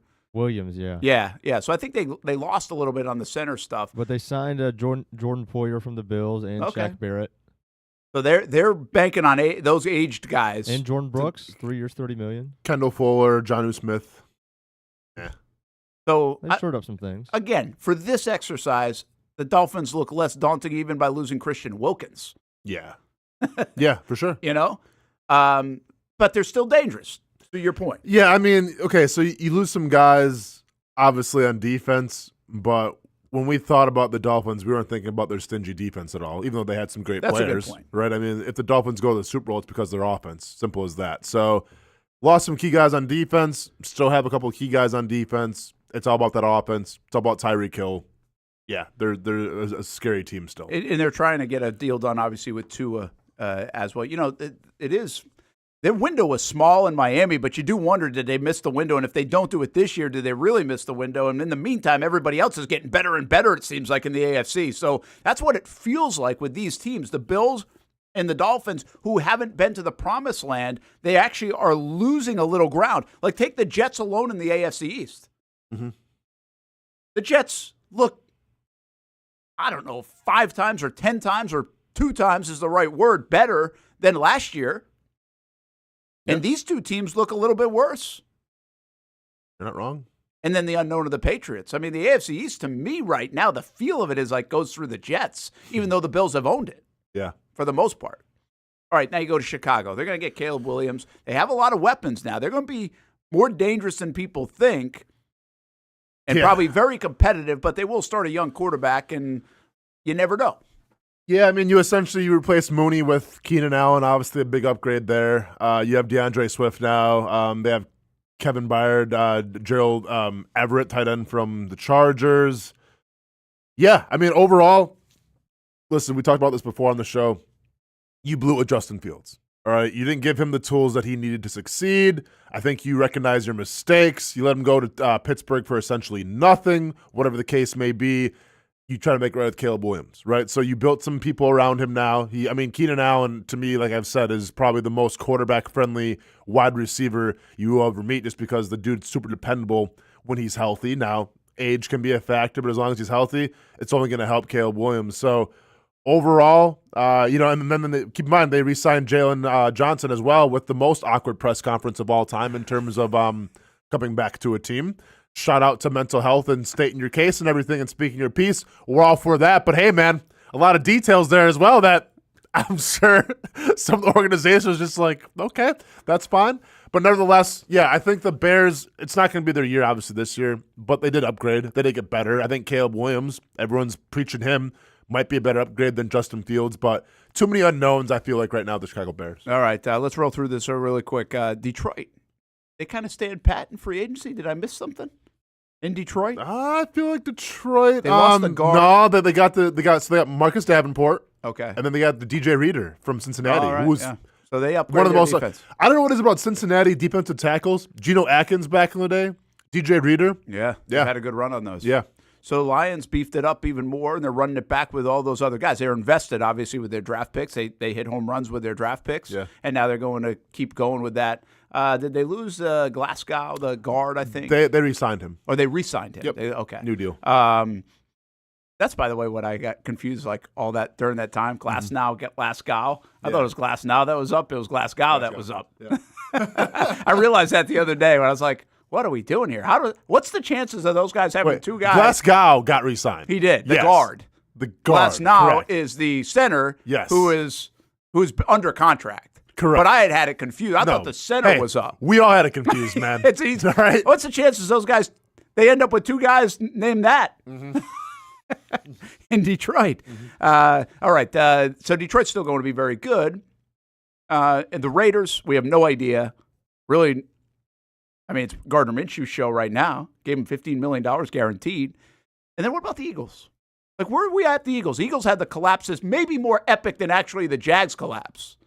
The only thing is they were already locked into the playoffs because they got out to an 11-1 start. Yeah. But their collapse was maybe worse.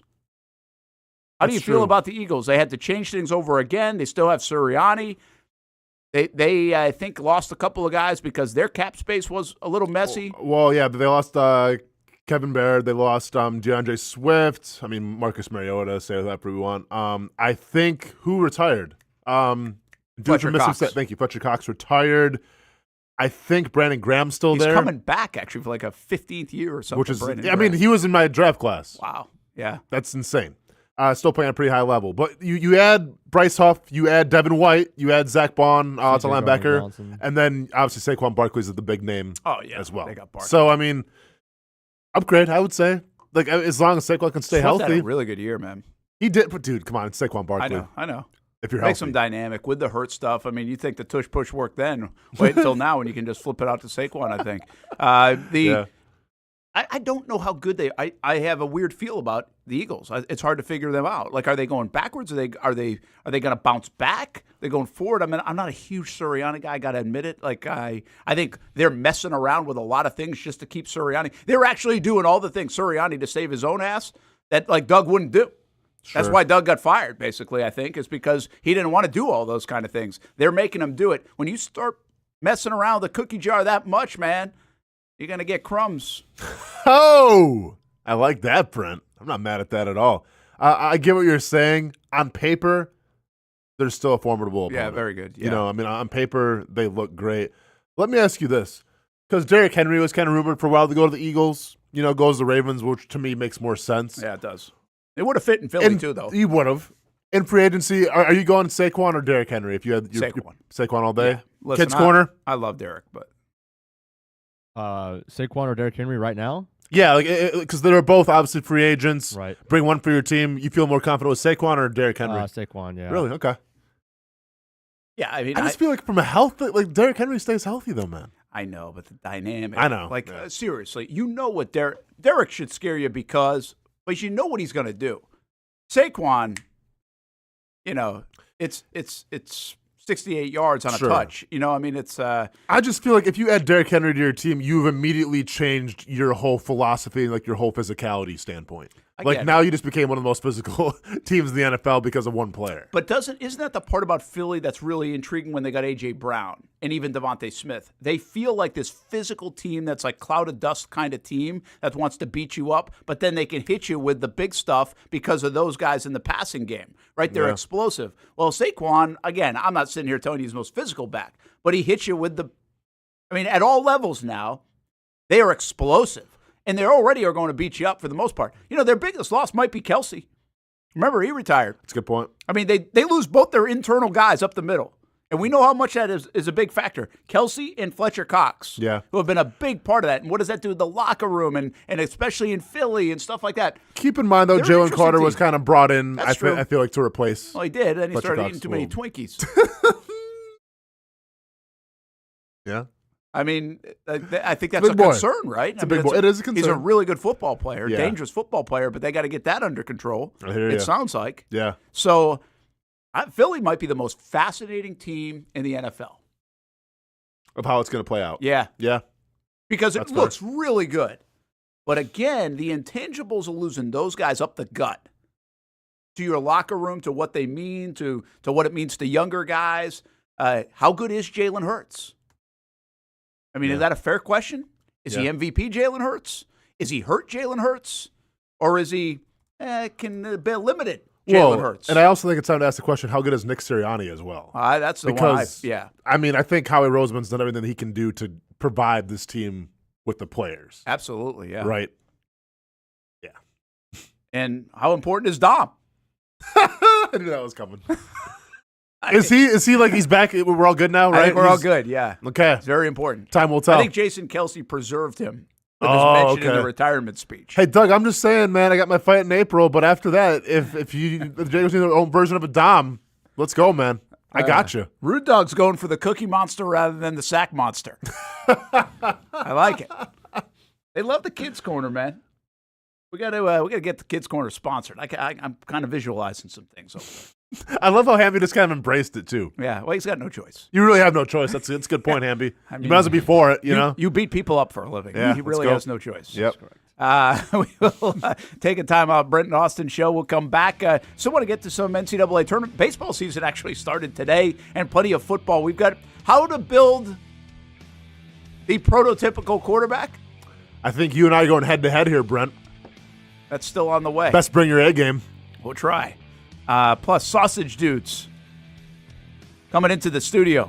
Man, that is going to be the highlight of the day. Maybe not for the rest of you, but for us, for sure. Man, you thought Jalen Carter was getting, or whatever that guy was getting eaten a lot in the Eagles. How about the JU Dolphins? You know, the softball team beat Florida State earlier this year. The baseball team, who hasn't been really ripping it up, they were 7-12 going into last night's game. Well, they get the win over the Florida Gators on the road in a midweek game. Second time in a row they've beaten them in Gainesville. It's what you love about midweek games in baseball. It's anybody's game, and the JU Dolphins hold off Florida 7-6. Isaac Williams closes it out with a gift of a strike call at the end, but they get the dub.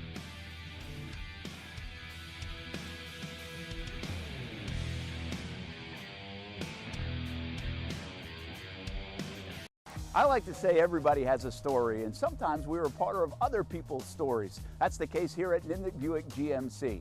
My family and the Nimnicht family. We've purchased 6 different vehicles from Nimnicht Buick GMC. Maybe you're in the market for a truck. Well, let me tell you about the GMC Sierra. I absolutely love mine. I've had a couple of these. This one's a 2020, but right now on 2024 GMC Sierras here at Nimnicht Buick GMC, there's special financing. A year ago, we purchased a GMC Terrain for the kids. Financing rates as low as 0.9% for eligible buyers on Terrains and no payments for 90 days. Looking for used instead of new? Buy a used car with the Car Bravo program. Nimnicht Buick GMC certifies all makes and models. Let the #1 Buick GMC dealer in Jacksonville take care of you and your family. Come on out and see the showroom, meet the fantastic people, or shop online at nimnichtbuickgmc.com. Nimnicht, your friends in the car business since 1941. GMC, we are professional grade. What started out as better people, better projects just keeps getting, well, better. That's Better Exterior Solutions, ready to help you create a better outdoor experience. Check this out. Motorized pergolas are the latest in technology to transform your outdoor space. Beautiful day? Let the sun shine through. Summer rainstorm? These pergola systems close automatically to keep the weather out. From residential to commercial uses, Better Exterior Solutions has products customized to meet virtually any existing architectural structure. With retractable awnings, screens, and hurricane shutters too, if you want unparalleled quality and expertise, you need Better Exterior Solutions. Get a free estimate by visiting betterexteriors.com or calling 904-701-7549. Better Exterior Solutions. Experience better. It's a new logo, new branding, but with Bold City Heating and Air, it's an old school approach. One of the few locally owned and operated air conditioning businesses left in Jacksonville. And with that comes the perks we miss in the big business world. It's every customer counts kind of service, from when these trucks have pulled up to my home over the last couple of years and when they pull into your driveway as well. From communication to pricing to the actual service, everyone at Bold City Heating and Air cares about you. You know who's coming to your house. You know they will be well trained. And they will respect your home. Air conditioning convenience at boldcityac.com. The folks at Bold City Heating and Air also know your AC unit is important and can be a big expense. That's why they have financing to help. No payments, no interest for 12 months on new systems. $50 off any repairs. Stay safe, stay comfortable with Bold City Heating and Air at boldcityac.com. Homegrown in your hometown. Bold City Heating and Air. Thank you for making Action News Jax the best in Jax and Folio's Best of Jax 2023. Best TV station, Best TV newscast, Best TV morning show. Chandler Morgan voted Best TV anchor. The Chief, Mike Burrish, voted Best meteorologist. And Brent Martineau voted Best TV sports anchor. And while you're on the go, Best news website and Best local blog, The Burrish Blog. Thank you for making Action News Jax local coverage you can count on. Stop by the new car sales event happening right now at Greenway Kia at the Avenues. $500 in a job gets you in a Kia. And Michael Montiero and the staff here at Greenway Kia are here to make it happen. Experience great customer service and become a part of their family. And while you're here, check out the Kia Forte GT line, full of comfort, innovation, and has driver assist technology. And how about the affordable new Kia EV9, the fast-charging, all-new electrical SUV with high-performance capability, 3-row seats with 304 miles of maximum driving range. Over 1,000 new Kia models, some starting at $199 a month. And as always, get the 10-year, 100,000-mile limited powertrain warranty. Come shop at Greenway Kia at the Avenues, located on Phillips Highway. You can shop online at greenwaykiaattheavenues.com. And remember, $500 and a job gets you in a Kia at Greenway Kia at the Avenues. When you think sports, you think Action Sports Jax, the official station of the Jaguars, on location for every game. But the most experienced team in town doesn't stop there. From high school football to the big events in the area, Action Sports Jax is always on. Now, we take that to a new level. Action Sports Jax 24/7 is around-the-clock coverage of the teams you love and the moments you can't miss. The best local sports in Jacksonville on Action Sports Jax 24/7. Welcome back to the Brent and Austin Show, streaming on the Action Sports Jax 24/7 network. Hey, welcome back to the Brent and Austin Show here on our Action Sports Jax 24/7 network. Once again, find it on the Action News Jax app. Just download the app most of you already have it. It's got a lot of downloads. And click video, and we're right there in the center. Action Sports Jacks 24/7. You can also check it out, actionnewsjacks.com. Of course, all the social media channels where we've lived for years and years. But we're swimming in a new pond now, and it's a big one. And we're glad to be there. And we've got some extra content coming up today, starting at 1 o'clock, Cup Date show around the racing with Stuart Weber. 1:30, our Celebrity Players Shootout. We revisit that with a bunch of the celebs that include Jim Furyk and Josh Scobie, Dee Brown, to name a few, Daniel Murphy as well. And then 2 o'clock, our No Gate Fee shows, which features high school baseball and softball, plus youth sports and some of the big topics. And NIL, transfer portal going to be in the mix there. We'll have Joe Mercadante from UNF slide by, baseball coach. They're off to a nice start this year, despite a loss last night. And also Jennifer Shields from Baldwin High School softball. So that's 2 to 3 o'clock today. So extra content on the Action Sports Jacks 24/7 network. And we look forward to the lineup today. You can find it again on the app and on actionnewsjacks.com. Brent Martineau, Austen Lane, Jason Hamby, Sausage Dudes coming in here in just a minute. They're getting set up. We'll have those guys on and a little taste testing, which actually feels about right. Have a little sausage taste testing on Major League Baseball. What I wouldn't call opening day, because everybody else will open day like next week. Yeah. But they're in Seoul next Thursday, right?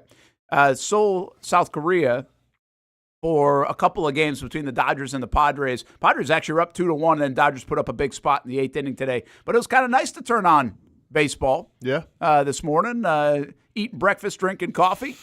I think we need more of that. Can we get some early games, Hamby? 6 a.m. I was locked in. It was typical Padres. Yeah, like you said, 2-1. There was 0 extra base hits from the Padres in the game. They had 4 pitch clock violations.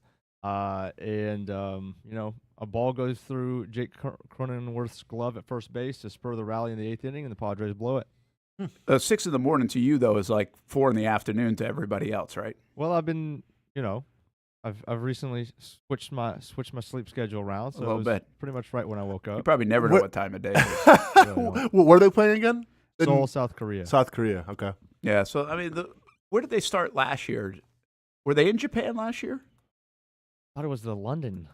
Or London they did. I don't think that was an early part, though. I think it was like in the middle of the season they did London, if I'm not mistaken. Chicago against St. Louis? Yeah, maybe it was early. I didn't think it was early in the year, but I thought it was more in the summer. But either way, they're obviously – I mean, this is already a very global sport. So they have taken their show on the road a little bit, too. Makes a lot of sense to have the Padres and obviously the Dodgers on that side of the world with Ohtani. And, I thought about this with the Dodgers today. I asked you guys this in a group text, I think. Like, has there ever been anybody in sports built like the Dodgers? In terms of just the roster, yeah, I mean, as much money. Well, not just money, but the star power. I mean, and I thought Hamby brought up a good point. They're actually likable stars. I mean, you talk about jersey sales, they probably will lead the list. Mookie Betts and Freddie Freeman and obviously Ohtani. I mean, in that case, then you got to talk about the Miami Heat with Dwayne Wade, Chris Bosh, and LeBron James. Well, that's a great point. Yeah, and actually, NBA teams are kind of built that way. They're made. Actually, the Golden State Warriors are a better example when they had Durant. Yeah, you got Klay Thompson was hot then. You got Durant, you got Steph Curry, and you add a Draymond Green, who people probably like wearing his jerseys.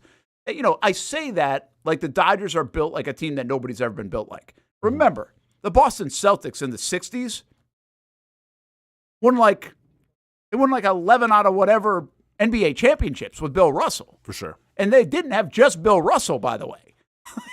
Their list was, they had it felt like, I don't even know the number, 7 top 50 all-time NBA guys on that team, including Sam Jones, who used to reside here, the late Sam Jones. So I guess teams have been built like this. It just feels harder to do it in today's era because guys make so much money. It might have been easier to do it then, harder to do now.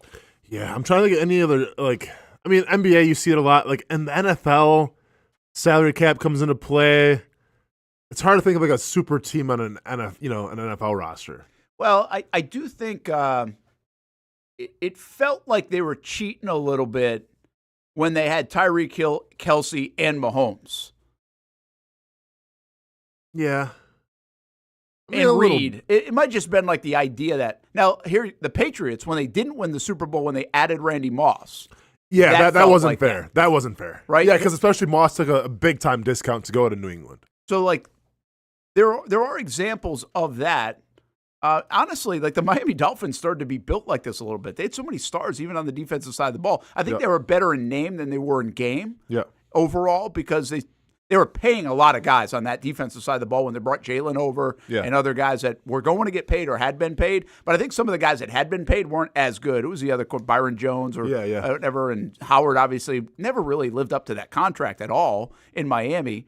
But then you do have Tyreek Hill, and you did have you do have Waddle, who's an underrated player in the National Football League. So I mean, I guess we're seeing actually the NFL be built more like NBA teams. True. Don't you feel like that? I do. On the offensive side, especially. Yeah, I mean, I think it's an offensive-driven league, so teams are putting all their chips in that basket. How disappointing would it be if the Dodgers don't win? Because it's baseball. Like, to me, it's one of the great neutralizing sports that exist. It'll still be surprising. Yeah, it's not going to be surprising at all, but definitely disappointing. If you're a Dodgers fan, you're disappointed. The Braves were actually odds-on favorites to win the National League by a little bit, betting-wise, start the season. They are? Yeah, absolutely. Yeah, couldn't keep the bias out, could he? No, I'm literally telling you what it is, and they were. I don't know what the exact odds are, but they were slightly favored, and it's because the Dodgers, yes, they have the 3 stars, but look at the rest of the lineup. They don't have the depth. They're trying to James Outman, Gavin Lux, and Jason Hayward out there, and playing Mookie Betts at shortstop. Like, yeah, they're the top of the lineup with Will Smith, but there's a huge drop off after 5 after Muncy, and Muncy's proven that in playoffs you can disappear, hit 180 for a whole month. So after 5, you got Outman, Hayward, Gavin Lux, and I think a rookie left fielder or whatever. Like, you get by the first 3 to 4, the Braves is 1 through 9. Yeah, I guess. But I mean, they got Kershaw. Now Kershaw's getting up there. Bueller. They bring up Glasnow.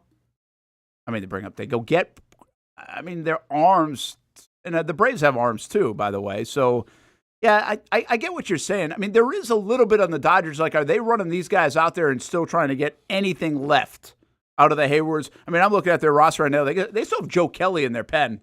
I feel like he's been pitching forever. Yeah, he's pitched some big outs, by the way, in his career, like really big outs. But, I was thinking like the Yankees felt a little bit like this when they had Stanton and Judge. Yeah. And they were built, that whole lineup, because LeMahieu playing was the awesome. same time, though, it was kind of difficult to get them to play at the same time together. I get it, but when it was stacked, when it looked like coming off a 60 home run season, then a guy that could hit 60 and eventually did hit 60, I thought LeMahieu at the time was the most dangerous guy. He was like an awesome hitter. Yeah. So it's pretty interesting to see. I guess there's just a lot of good players now, so it's easier to build. The Washington Nationals at one time had Harper, Soto, and Rendon. Yeah. Who's a terrific player. Apparently doesn't want to play all the time, but he's a terrific player. I mean, the Angels just had Ohtani and Trout, the 2 best players in the game. Didn't make the playoffs. Yeah. Baseball's a great neutralizer. I don't think people would say Anthony Davis and LeBron are the 2 best players in the game. And they might not make the playoffs. Right. But they do have that kind of, like in basketball, if you have those 2 guys, you can succeed way easier than if you have Ohtani and Trout. You need much more of that in baseball. I mean, if you have a guy, you can succeed. Like Kawhi Leonard proved that with Toronto Raptors a couple years ago, winning a whole championship just based off Kawhi, what he was able to put the team on his back for. So how many games are in Korea this year? Just the 2. Today and tomorrow. Okay. Well, for all the Korean friends out there, Hana tu sa na dastirop dirop deho op yo. There you go. About it. I speak Korean. Don't worry about it. What'd you say? I just counted 10. There was a couple of those that sounded the exact same. I don't know. They're not. Trust me. I think 5, 6, and 7 might have it. Can we run that back one more time? Hana tu sa na dastirop deho op yo. Diop. Dastirop deho yo. Wow. Yeah. Think about that. What's one again? Anna. Yeah. Uno, Anna. Okay. Yeah. I got that. Yep. Padres also a good draw in Korea because they have Ha-Sung Kim, who's their shortstop. Who's Korean. So he drew. When did you learn Korean numbers? In kindergarten. What? Well, yeah, because I did taekwondo, so like we had to always count like our reps and everything. I see. No, I never had to recite that in probably I don't know 30-something years. Pretty impressive. But there you go, man. That's pretty impressive. Memory retention, you know what I'm Either saying? memory retention or a way to work out your when you're working out, do you sometimes count to 10 in Korean? No, never. No, I haven't counted in Korean in a long time. That was pretty wild. I really did. If you had not set that up, I wouldn't know what you were doing. Yeah. There you go, man. That seems like a very foreign language to me. Dude, I mean, yeah. I think listen, any language is really foreign to me. You know, as someone who took Spanish in high school, I couldn't comprehend that. You know, I took French and Spanish junior high and high school. Like French, I don't really know why French was still offered. I think it was kind of a thing. Like it had always been a thing. Latin to some, but Latin wasn't offered in our school by that time. So I think like when my parents went to school and Latin was always offered, and you had to take or whatever. Then I took French, but I think French has gone kind of extinct in the schools. I don't think, like, over the last 20 years, I don't think you had to do it. Yeah. Spanish, obviously, for good reason. Wasn't it Mandarin that became a very popular language that even, like, in elementary schools, I think, they were teaching. Well, I know ASL, too, sign language is actually big in some schools. Kaylee's taken a few years of sign language. In fact, was really looking to do sign language long term. But there are a few schools that do. Like UNF actually has a program. Okay. But in the job market, you can do pretty well for yourself there. They can do it very well. Like we've talked about that. That's a pretty good gig and a sought after gig if you can get it in sign language. So, but I was going to ask, like, is Spanish has got to be? Yeah, Spanish is number. Spanish is the big one. The top. Is there anything else? Sign language probably number 2. Yeah, that's probably a good point. That's both kids took sign language for a couple of years. Nice, cool. I'm not sure Ty can do anything, but I think Kaylee can actually really like have a conversation. Really? Yeah. Cool. Yeah, which is a great. Yeah, it is a good deal to have. So anyway, baseball season, you get one more tomorrow if you want to wake up early and check it out. Some people still playing spring training games, and then next week baseball starts. I do think the Dodgers are a very interesting team. They are going to be entertaining. We're going to go see the Dodgers actually in the summer. I can't wait for that. I can't wait to see how expensive that ticket is. Once Ohtani It's got going to be there. the hottest ticket in town, Brent. I wonder, though, by that time, like in June, like people, because if you ever turn a Yankees game on or a Dodgers game, like two good baseball cities, you turn a game on and there's like the place is not full. Well, the depending when tickets the game are is. sucked up, but the place isn't always Yeah, full. depending when the game is. Like during the weekdays, people got to work and everything. I guess. Yeah. I'm always surprised to see that at Yankee Stadium. I get why, like the lower level is bought up by corporations, and so those are expensive tickets. But if you watch a Yankees game, like it's not like the place is packed all the time. Do you think baseball is probably the sport that you want to see in person the most, just to kind of get the feel? Like I feel like for football, sometimes you miss things. Hockey, yeah, that's a good point. No, good listen. Point. Yeah, I you're like right. to see. There's some cool things. The senses of baseball, right? Really, again. But I'm a baseball guy. I can't talk. Camby couldn't answer this question. He's a baseball guy. But to me, as a sports fan, the biggest difference watching a game or watching anything is hockey. You're right. Like hockey on TV, playoff hockey kind of jumps off the screen at you. Regular hockey's like, okay. Being there is fantastic. The fast-paced game. And being there down near the boards is really fantastic. Yeah. So I think it's hockey hands down to attend something. Like golf is funny. We just had golf in town.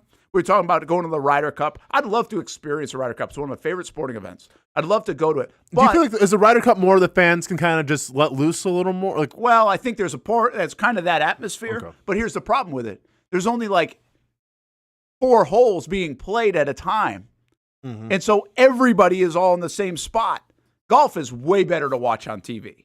Way better. I believe that's why Friday and Saturday are so big on the players and the Sunday crowd diminishes because people want to watch it back in their living room. They want to see it unfold. And there was a great crowd this year at TPC Sawgrass for the final round, better than I feel like I've seen in a while. But I think golf, to me, is the opposite of like hockey. You want to see it on TV. Yeah. And again, today is a day and age where almost football. Football's the same. A little bit like that, man. Like football, it's a great atmosphere. It's cool game day experience. College is totally unique because of the crowd and how big it is and the excitement and the vibe. And it's, of course, the pregame and the tailgate, and there's a lot to it. But let's be honest now. The 500 angles and the great cameras and the everything else of what's going on, it's way better watching football and a lot of sports on TV now. Yeah. No, you're not wrong. I mean, I was thinking baseball because the hot dogs, the brats that we're getting ready to have here pretty soon. It takes you back, but yeah, hockey in terms of just the sound, the crowd, the energy, you can't beat it. I'm actually gonna. So obviously, I'm gonna rank baseball number 1. But outside of the sport I played, I've never been to a up close and personal at an NBA game. But I would think that being up close and seeing obviously the athletes are look a lot different than me, and I think that plays into it. Like when you can get that up close and personal, because obviously in an NFL game you're still a ways back. But if I could be on the floor of an NBA game, I think that would be way different. We're talking difference between watching on TV, and of course they're all different. But being on the floor of an NBA game, I think. So have you never been? I've never been to I've only been to one college basketball game. And it was one, I think, one March Madness game. I think it was Wofford. Oh, when they were at an NCAA tournament here. UK was that one, or who was it? Yeah, Wofford, UK? Wofford. Yeah, Wofford put on a show. Yeah, they Wofford did. Got a lot of shoot, but that's the only. That's the only college basketball game you've been to? Well, I've been to a couple UCF games. There you go. But I've never been to an NBA game. But okay, so that's actually a pretty cool point. First of all, you really should go. The college basketball atmosphere is amazing. Yes, right. I mean, it really is. I want to go to Kansas and see that. That's one to me. I almost think the college basketball atmosphere is better than the college football atmosphere. Oh, wow. No, I mean we talked about this all the time, where it's really a home court event. That's a real thing, college basketball. Yeah. Look at how spreads shake out in terms of, all right, you have a favorite playing on the road against a pretty easy opponent. Well, check out what that spread's going to be, because there always is a home court advantage. What's better to you, big-time college football atmosphere or big-time college basketball atmosphere? Man, that's a good question, Brent. I think, so the atmosphere overall give me football just because the tailgate and everything is fun. But in terms of just the experience of being in that arena, I'm taking college basketball all day. But this is coming from a guy who also got puked on his recruiting trip to Wisconsin. So I got the full. You couldn't drink college game day at UCF. No, yeah, I couldn't drink college game day at UCF. But literally getting recruited by the Badgers, they put me in the student section because they want me to feel the energy, right? Well, I'm there with my mom and my stepdad, and yeah, we're not even in the first quarter, and a girl turns around and throws up all over me. And then the recruiting coordinator goes, "Well, hey, looks like you're getting the Wisconsin experience." So I'm like, "You gonna pay for these shoes? Or are we talking about getting the Wisconsin experience?" Jump around at Wisconsin, right? Oh yeah, yeah. So that's amazing. What college football's done a great job with some of those traditions, right? From Iowa now to even in Gainesville, right, with Tom Petty and Bob O'Reilly. Yeah, so there's a lot of those that make it even, I don't know about more fun, but college basketball environments, man, are awesome. And what's cool about college basketball is there can be 5,000 at UNF, and it's fun. It doesn't need to be 100,000. Depending on the size of the gym, the acoustics of the gym, and how that matches the crowd is super electric. Yep. It's just that bigness of college football different than the college basketball part. What it also strikes me, though, what's wild about that is we were just to bring this full circle from the NCAA tournament, top of the show, where we all tune into it, can't wait for it. Tomorrow's going to be awesome, Friday's going to be awesome. And what's fascinating is you don't have that kind of atmosphere. It's awesome, and it's maybe one of the best events in best couple weeks, but you don't actually get the atmosphere, which is top-notch, because they're not home games. They're all on neutral courts. So, and you just can't duplicate it. If you're playing at Duke, it's totally different than playing at some big arena in Philly for the NCAA tournament. And it's obviously a crowd, wherever they're playing, they're going to have 8 different crowds, right? That bought the tickets, plus that hometown crowd, whether it's in Jacksonville or somewhere else, just coming to see the games, not really rooting for anybody. But it's wild that we can have this event be so big, and the neutral court is still a thing. Women's basketball, they play the first couple rounds on the home floor. Yep. College football with this new playoff, right? They're going to play the early stuff, I think, at the home field, right? Yep. Correct. That'll be a different intensity. When you see what used to be the 1AA, if you watch Montana State and whoever, or North Dakota State, you see those kind of atmospheres in those big games. They're playing on their home, not on a neutral site. It really adds to it. It does. With the snow, with the and other weather, and then obviously the fans really adds to it. So it's pretty wild, that dynamic that the NCAA tournament has created. in that sense. Oh, it smells good in here, doesn't it? Man, I'm going to have to call my training partner, say I'm going to be a little late today because I might be going to town. Do we have some boxes to go? Because I'll be taking these for lunch, dinner, and breakfast tomorrow. Very good. Yeah. We sausage dudes are here, and we're going to little taste test here on the show, the Brent and Austen Show, coming up on this Action Sports Jax 24/7 network. Thanks for hanging out with us. We will build the prototype quarterback, and where does Trevor Lawrence fit into that mix? Still coming up on the show as well. A lot to get to. Take you until 1 o'clock each and every day. Brent Martineau, Austen Lane, Jason Hamby, Action Sports Jax 24/7.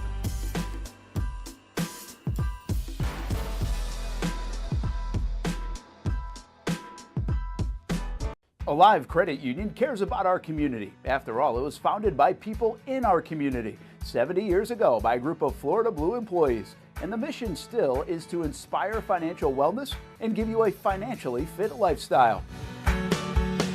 In here, they are more than just a bank. You can find Alive in the community providing financial education to our youth, sharing programs that are geared toward building credit and rebuilding credit, and supporting causes with amazing organizations like the American Lung Association. This March, Alive Credit Union will be back for the 6th time as a longtime sponsor of the American Lung Association's Fight for Air Climb. The event is March 23rd downtown. Get your team of climbers, family, friends, co-workers. The event will be emceed by Action News Jax's Garrett Biedenbaugh. Be a part of our community and become a member of Alive Credit Union today. Find out the many ways you can be inspired in financial wellness at alivecu.coop. Navigating to that perfect car can be a daunting task. Trust me, I understand, but if you want to find the perfect blend of sales and service for your automotive needs, look no further than the Tom Bush family of dealerships. Here at Tom Bush, they do things right. Dating back to 1970, they've been a staple in the community, giving back and keeping everything local. With 4 different brands to choose from, BMW, Mazda, Volkswagen, and Mini, there's a car for every member of the family, and the customer service is second to none.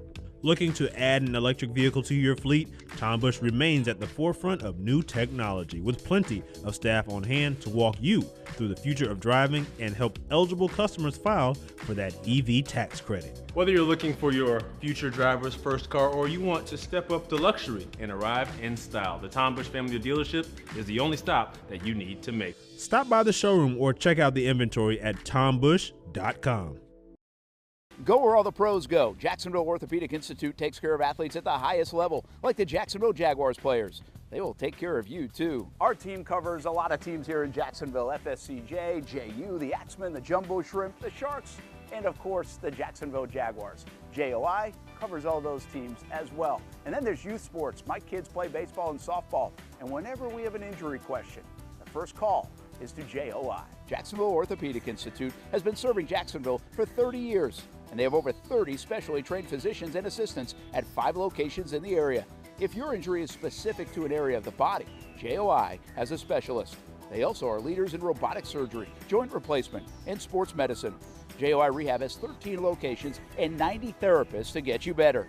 Comprehensive care with caring physicians and staff at JOI. From youth sports to high school, college, and the pros, Jacksonville Orthopedic Institute.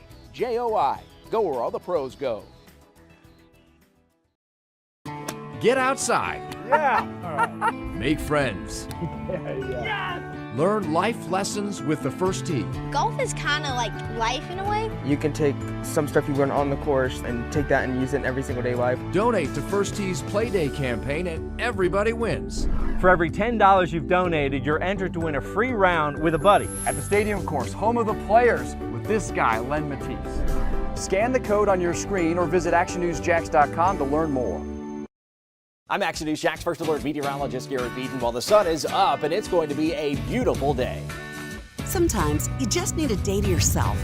And Garrett's First Alert forecast makes sure you're ready to go out and enjoy.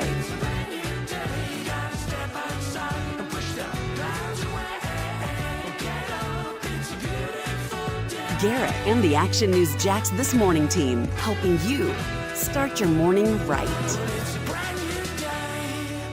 Discover how good your water can be with a new Connecticut softener and drinking water system. Connecticut's twin tank, non-electric softeners are the most efficient softeners available, and their drinking water systems remove up to 99% of contaminants. We know that at our home. You can find out as well. Right now, you can save $1,000 or more when you bundle the Connecticut Premier Softener with a Connecticut K5 drinking water system. The experts at CGC Water Treatment and Plumbing will test your water for free and determine your water score. Don't know your water score? Well, CGC will find out and recommend the appropriate Connecticut water treatment solutions to improve it. The higher your water score, the better your water. Call 904-552-1242 or visit cgcwater.com. That's 904-552-1242, cgcwater.com. Financing options are available with approved credit. CGC Water Treatment and Plumbing are proud partners of the Jacksonville Jaguars, and I'm a proud customer of CGC Water Treatment and Plumbing, an authorized independent Connecticut dealer. Florida license number CFC 1432579. Welcome back to the Brent and Austin Show, streaming on the Action Sports Jax 24/7 network. Gotta love the logo and a new lid here in the Action Sports Jax 24/7 network studios. The Sausage Dudes are here. Hey, this is our first experience with this. We've got a great room to be able to do it. We set up shop. On the Brent and Austin Show, a little taste testing going on today. Not sure if we should talk with our mouth full, but we definitely are taste testing, whether that's in break or live, and you guys will just have to live through it a little bit. Well, speaking of living through it, I'm smelling it right now. It smells delicious. It does smell And I'm delicious. supposed to come on here and talk about sports still when No. we have food in the No, corner? we have to talk about sausage. Okay, good. Right now. All right. I'd rather eat it too as well, but yeah, we can talk about it a Love little the bit. logo, by the way. I'm Starving. big logo guys. As we know, we work with different logos. We got our shows going. Like, okay, I appreciate a good logo. Yeah, and yeah. Sausage Dudes has a good one. So let's bring in Chef P right now if we can. And his name's Patrick, but we call him Chef P. And yes, sir. Did you come up with the logo? Who's the designer here? So my other partner, Paul, he's from Puerto Rico. He's the CEO of the Boys and Girls Club, and we just started to playing around and getting together, making sausages every night. And he's like, "Well, we're simple dudes, so let's make something simple and literally, but makes it easy." So yeah, this is a sausage and a fork. That's it. I love it, man. That's it. Simple is good, Keeping man. it simple. Yep. Keep it simple, right? Yes, sir. Absolutely. All right. Well, we'll get into the sausage here in a bit. You've got For four sure. different kinds. You can find them in Publix in the frozen section. That's easy for you to do. We're finding it right here in the room right now in our studio, so we appreciate you stopping in, Chef P. Yes, sir. You've got a cool story, though. You just mentioned the Boys and Girls Club. Yeah. You guys do a lot behind the scenes Yes, for the kids. Correct. Every time you sell a pack of sausages, but also in education. I mean, you're the next great cooks are coming out of the Boys and Girls Club. I didn't even know that. Exactly. It's really cool that you have many talents and many people, many adults have incredible experiences to share. So Paul, he's the CEO of the Boys and Girls of Northeast Florida, and he's like, "Hey man, do you want to just come in and see how we can build a culinary program?" And that's what we did. We have last year we graduated 25 kids. Man, and this is awesome. Our students come from all over downtown, mostly from the Springfield area, and having them experience something different. And my food is my love language. And when somebody comes to you and tells you like, "Hey chef, I never done a chicken noodle soup." Bro, it's a chicken noodle soup. I just ate from a can. Like they never eat it from scratch, made from scratch, fresh ingredients and all that. So that's what we're trying to. And it's incredible when you see their mind just expanding. So to that point that our students became like top of the line in culinary. So we have served in events for more than 900 people, which is the Night to Shine. It's a big event here in Jacksonville. Of course. Yeah. So last year we were in charge of the respite room, which is the parents. So our goal was like sometimes those parents or caregivers, they have only 2 hours to just have like some time for them. So let's honor that. So this year, man, it's still incredible and gets me like a little choked out. But we serve all 1,500 guests plus their parents. Man. So man, we're doing something there, and it's part of what I want to tell our your audience and the people who are listening, like when you buy one of the sausages from Publix, man, you're part of all this, what we're doing. You're not just like, yeah, I like sausages, let's grill them. No, you have to know that you're part of something bigger that maybe you don't even know.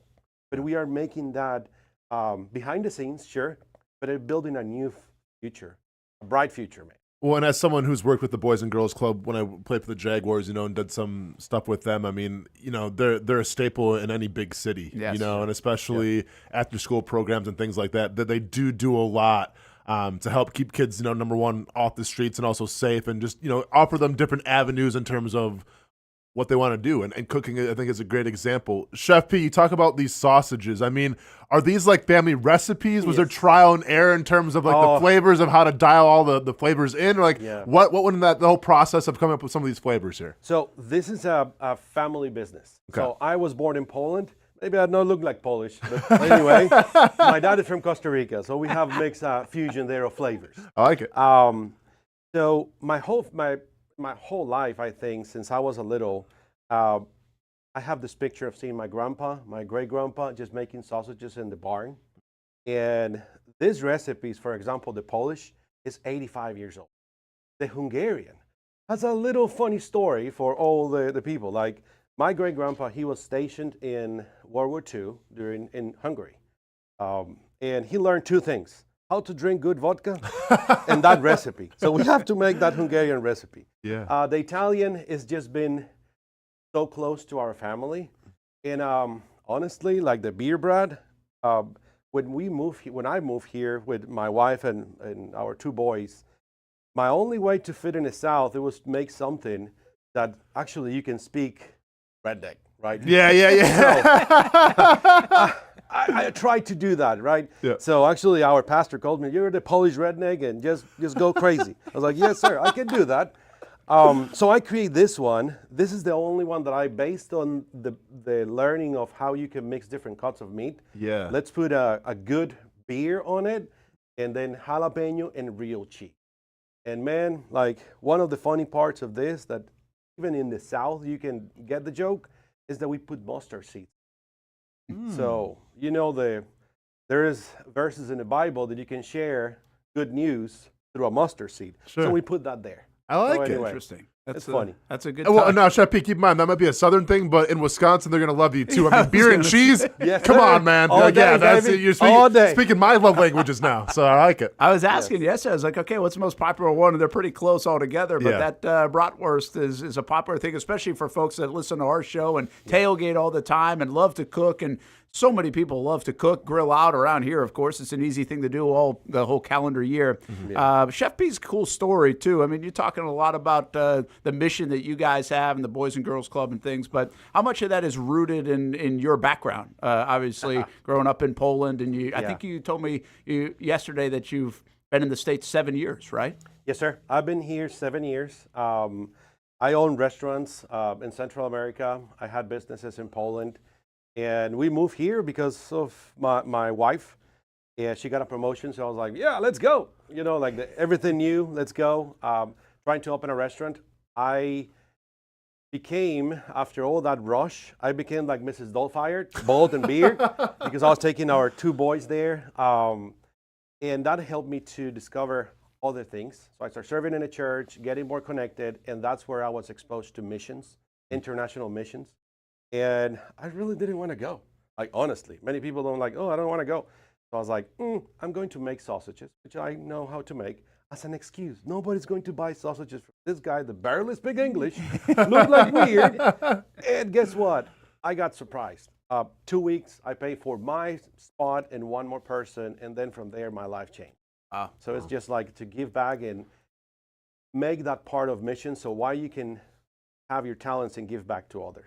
That's really good stuff. Hey, hang with us. Let's take a break on Brent and Austen Show, and we're going to, I'm taking a break because I'm hungry. Yeah, for sure. So we can try the Hungarian sausage, actually. Polish sausage, 4 different kinds, bratwurst as well, Italian sausage, and you can find them in Publix in the frozen section. Publix frozen section. They've been in Jag Stadium, by the way, the last couple of years as well. You probably had them out and about in other areas where people buying them. Heck, even the Italian sausage is so good, I hear the Italian restaurants want to try it out. Yes. But Publix in the frozen section, the place to go get it for your tailgate and your party or your ball game coming up in the next couple of days, weeks, months, and years ahead. We're going to try it right now. More with Chef P on the way on the Brent Austen Show on the Action Sports Jax 24/7 network.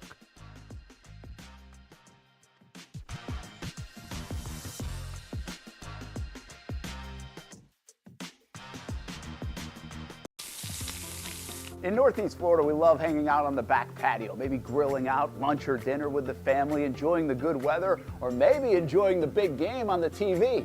Or maybe your favorite team in town, the Action Sports Jax team. This is great, except for when it's really hot or the bugs start coming out. But what if you didn't have to worry about that? Titan Outdoor Solutions will make your outdoor area a comfortable spot any time of the day, any time of the year. This makes too much sense. Titan Outdoor Solutions can give your home an upgrade. Customized pergolas, awnings, controlled shade, even retractable screens.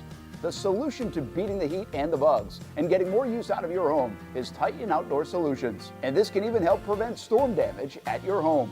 Living in Florida and living in your home is already good. Now make it great. Quality products, custom work, locally owned and operated. Visit TitanShuttersAndScreens.com or call 904-484-7580. It's a new logo, new branding, but with Bold City Heating and Air, it's an old school approach. One of the few locally owned and operated air conditioning businesses left in Jacksonville. And with that comes the perks we miss in the big business world. It's every customer counts kind of service, from when these trucks have pulled up to my home over the last couple of years and when they pull into your driveway as well. From communication to pricing to the actual service, everyone at Bold City Heating and Air cares about you. You know who's coming to your house. You know they will be well trained and they will respect your home. Air conditioning convenience at BoldCityAC.com. The folks at Bold City Heating and Air also know your AC unit is important and can be a big expense. That's why they have financing to help. No payments, no interest for 12 months on new systems. $50 off any repairs. Stay safe, stay comfortable with Bold City Heating and Air at BoldCityAC.com. Homegrown in your hometown. Bold City Heating and Air. I've been forecasting the weather for a long time, and no matter where I go, I always get asked the same question. Hey, Mike, what's the weather gonna be like? Hey, Mike. Hey, Mike. Mike, hey, what's the weather going to be like? I don't mind being asked because I always have the answer. Great day for a perfect round of golf. Hey, a little rain later today. So go ahead, ask me. Hey, Mike. I'm heading out. What's the weather like tonight? It's the same question, even at home. Mike Burrish, he's got your weather answer on Action News Jax. The friendliest golf course in town, the Golf Club at Southampton. Local golfers have no shortage of options when it comes to picking a course to play here in Northeast Florida year-round. Yet time and time again, I find myself here at the Golf Club at Southampton. Easy to get to off 210 in St. Johns County. It's family-owned and operated and renowned for being one of the area's most player-friendly. That's just one of the reasons we hold the Action Sports Jax Dream 18 charity golf tournament here each fall. The Mark McCumber design layout is great for all skill levels of golfers, from the guys who bomb it a mile on the range to golfers like me who are just happy to put it in the fairway, which Southampton has very accommodating fairways. And if you need new clubs, come down to the Pro Shop. They'll fit you up and get you a nice new set like they did for me. For more information on membership or to book a tee time and see for yourself, head over to golfsouthampton.com or call the clubhouse at 904-287-7529. The Golf Club at Southampton. It's the official home of the Action Sports Jax Dream 18. Make it your home for golf too. When you think sports, you think Action Sports Jax, the official station of the Jaguars, on location for every game. But the most experienced team in town doesn't stop there. From high school football to the big events in the area, Action Sports Jax is always on. Now, we take that to a new level. Action Sports Jax 24/7 is around-the-clock coverage of the teams you love and the moments you can't miss. The best local sports in Jacksonville on Action Sports Jax 24/7. Things are heating up, and the UNF baseball and softball teams are warmed up more than a third of the way through their seasons, and both Ospreys teams on the diamond are off to good starts. Recent Pitcher of the Week honors in both sports. Both teams have done well with the home cooking early in their schedule, and the early tests on the road have gone well, too. The A-Sun season is here now. UNF baseball and softball trying to make some noise in conference play. Go watch the Ospreys play. Go to UNFOspreys.com for more information on schedules and tickets. Plus, keep up with all the sports results and stories. UNFOspreys.com. When strong storms threaten and your safety is on the line, nothing beats accuracy. Chief Meteorologist Mike Burrish and the First Alert Weather Team. Your safest place to be during a storm is Action News Jax. I'm Action Sports Jack Stuart Weber. Please join me and the Crohn's and Colitis Foundation in Northeast Florida for our annual Take Steps Walk, right here at Memorial Park on April 13th. The event is dedicated to finding cures and raising awareness for digestive diseases. Join us by registering now at actionnewsjax.com. Welcome back to the Brent and Austin Show, streaming on the Action Sports Jax 24/7 network. All right, that was the best commercial break ever. Got a little taste testing involved there. Sausage Dudes are here with us in studio. Chef P. We've got Nico and Simon, his boys, 9 and 13 years old, big basketball fans, basketball players. We like that too. And we're big food fans. Sausage Dudes, the place to go to Publix in the frozen section to try them out just like we did. I had the Hungarian. As did I. And it was really good. I had it about 5 seconds and it was gone. Yeah. Fantastic. I know. Chef P still hanging out with us here. Yes, now sir. you don't have to look to the back of my head as we're trying to figure out all the different camera shots we have in here. You're actually a little bit of a guinea pig for us because it's the first time we've used that corner. But it was kind of fun anyway. There it is. I mean, that's a great shot of you. What do you have there? What's left? I think the ones that we have left, those are Polish. Okay. Polish sausage. Yeah. Which, by the way, I asked this question when we were talking yesterday. I said, okay, what's the difference? What's Polish sausage? What's kielbasa? Yeah. Right? Yeah. Do you get that question a lot? Yeah, that's a great question. Yes. Mm-hmm. And what is? I mean, it's the same thing. Kielbasa, what means is sausage in Polish. That's it. That's it. There's nothing different. So, of course, try maybe to bring it here and make people know, oh, this is a Polish sausage. Mm-hmm. But that's why ours is just it's a fresh Polish sausage, which is kielbasa. It's the same thing. It's the same thing. Here's the thing, Chef Pete. You mentioned freshness. So, like, I think with some cuts of meat, sometimes hot dogs, brats, like sometimes you have to put sauces on it to try to cover up some things, right?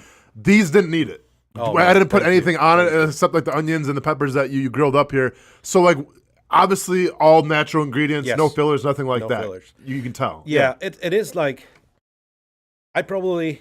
When we develop, because one thing is to make it in your house or in your garage or in a basement, but when you take it to the big market, when you take it to like the nationwide, you have to prepare yourself. And I was like, well, I'm stubborn like a good Polish. And I don't want my grandpa come out of his grave and just punch me in my face because like we are not honoring that part. Yeah. So when it took us over a year and a half of research and development and getting the best company, which is the 4th biggest company in America that still makes the sausages like in the old days. And they are like, we believe in what you're trying to do. We want it. Let's give you a hand in that. And man, they're using our recipe to like I know here you have pounds and ounces. I use I use grams and kilos. Sure. But to the gram, it's incredible. Wow. So wow. yeah, Chef B hanging out with us from Sausage Dudes here on the Brent and Austin Show. I'm kind of in my glory right now. Like I've known I wanted to do this in my world since I was like 12. You know, sports, TV, radio. Now our streaming stuff. The next stage of this. But I've never really had like the 10 to 1 shift, like the noon shift, where I can talk to the chef. Yeah. Because you're growing up and mom's got the TV on and she's watching at like noon, and the chef comes on and gives you the recipe, right? Yeah, I know. And now we got the chef on. Yeah, this is kind of cool. And now we can. And we love grilling out, so what the heck, right? Let's grab some from Sausage Dudes at Publix in the frozen section, and there you go. I just put a question out there, actually. I got us thinking. We're talking about some of the, like, what's a better atmosphere? College basketball, college football. What's the best food sport?